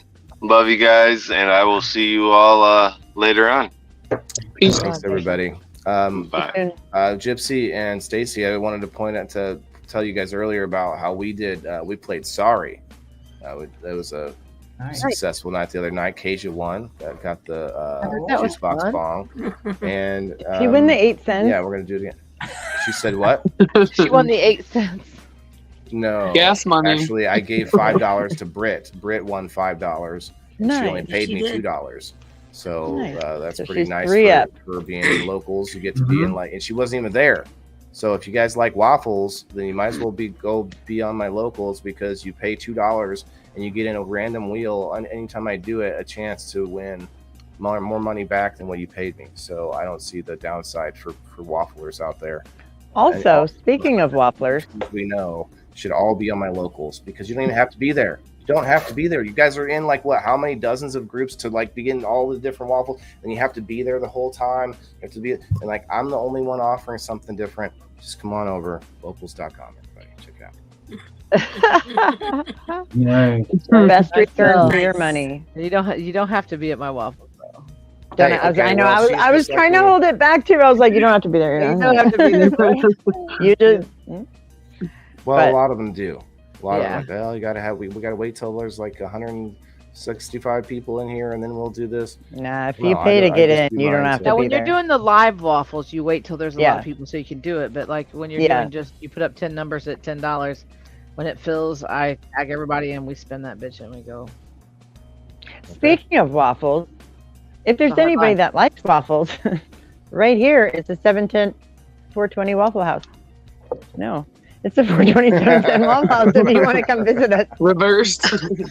You guys. I can't. I was like, I said it. I'm like, Let's just, we have let's just do this here. Let's show her full. Yeah, no, don't. That's not what we need to do. I just got it. I swear to God, I just heard it in my head. I just got it. I will do a really quick shameless plug. This is what we have Show up us what we're now. gonna It get. is a yeah. I have a 12-inch. Oh, 12 inch. 12 inch. I have a 12-incher up for a while. Yeah, now you can hear that. For only $10 a spot. Wow. So yeah, we have this one going on right now. If you're interested, let me know. That's cool. That's all. It's like a circus This going is- on inside Yo, of it. Yeah, it's for a minute, I thought you MLB was running- glass. running I'm gonna have to go waffles over on join. OnlyFans or something. Yeah, it's a pretty neat piece. That's nice. Yeah. Yeah, no, that's cool. I think we're all doing cool things, and now we're moving game night to Sunday. Does anyone on here on the screen? I asked Maui that last night. Does anyone know of anything that's going on Sundays? Because I think Sunday might be a good night for us to do it. Country Mama does a live on Sundays, but it's usually I'm in more that one. early evening. Yeah, I think it's at 5. We do ours at 3. Like Central. 3 to 5:30. So like late, 7 o'clock. I think we're not this Sunday. This Sunday I'm doing another podcast, so we'll probably do a later game night after that. But it's not bad. We got it down. Had the game cam, and we had the we had it down a little faster, and we had different people with joining teams like red team. Or no one joined red team, but yellow team, blue team, and green team. And then since Kasia was the only one that joined the yellow team, she won the prize because she didn't even play. But it's the people who are who get the chance to win if they're in the team. Anyway, I'm rambling, but you guys have a great night. Anybody else need to shout anything out? Go follow Steve-O, Certified. It's his new page. Go check out the Happy Hippie 6 Head days. Shop, guys. HappyHippieHeadShop.com. 6 days. 6 days. Until- Tarantula genetics drops. Oh, the drop, the new drop. 6 days. Yeah, 6 days. 5 days. 6 days. It's on. 5 days now. 5 days now. We're dropping Tarantula 6 genetics. days in I'm a a vendor. 5 days in a wake up. It's I will straight say, fire. I've grown it. It's amazing. Actually, we're going to be live at And we're running 12:01 a bingo on the that night. 15th for bingo. Oh, for wow. Spider bingo. 10 packs of spiders. It's like at Wow. midnight. Yeah, midnight. Yeah. Oh, okay. I want It'll be this on midnight Michigan time. I can start selling Tarantula genetics Nice. on the 15th in Michigan. So that would So be that's 11 p.m. yeah. in Illinois time, right? We'll It's be doing 9 it. p.m. my time, so I can Right. I could buy seeds earlier. That's when Yeah. you get to be a Haha. dealer of it, or are you just that's when those come out and that's when you can sell them? What you're saying. I mean, I work with Tarantula like I have for a couple years now. I thought you meant like that's when you first get to. That's when they're released. Is on Yeah, that that's date. when the drop happens. I can start selling them. I can tell you all about them. I can show you the strains right now. We could talk about prices. You're But I all can't about it. sell until the 15th. I have so many seeds, so anytime I hear about genetics, I'm like, well, I can't really get all excited about it But because. have you so grown much to do. tarantula?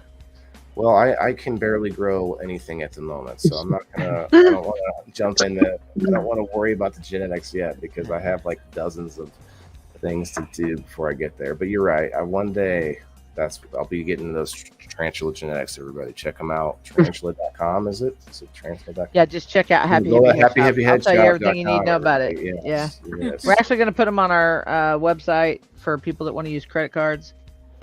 Oh, nice. So that'll be on Oh, Happy Hippie Head Shop. Only Tarantula. I won't be. I'm not a bean bank over there. I'm just 11 Alright. o'clock p.m. Charlene. It'll be 11 p.m. Saturday night. They're talking about for your time. Yeah, Yeah, so the we'll card. run 5 waffles for a pack each, or 5 bingos, I mean, for a pack each. And then the 6th one will be, the big winner will be all 5 packs. One person will get all 5 packs. And then do you do bingo Sunday during the day? Yeah, 3 p.m. Central. So you're going to be Maybe- doing bingo, going to sleep, and then getting up to do the real No, bingo. no, because it's the 14th. This is a Yeah. Tuesday. Yeah, it's a Tuesday. We're doing night. it Tuesday night. Like Oh, next Tuesday okay. night. I thought you said it was Sunday. No, I'm going to have to take, I'm probably going to have to sleep Monday and Tuesday because I'll hit the ground running with bingo, and then I'll stay up that night and that whole entire day, and probably that night and the next day just trying to sell my ass off with these trains. So You what gotta do get you 'em like think that. about leeches? Here's what I'm thinking now. Stick with me. your game day on Sunday, right? I don't know what time about the area when you're ending that, but it could be like, hey everybody, Wayland Indoor Farmers playing. Sorry, the game over there. You could just be like, everybody, if you want to be playing games, I don't know. It's a little shameless idea from my part. I'm actually thinking of more ideas that a whole bunch of people can play, like everybody here on the screen, like one-sided battleship. I already have a plan for that. I have a plan for checkers, where the one color is going to be all dotted with different colors or numbers, so that it's everyone versus me.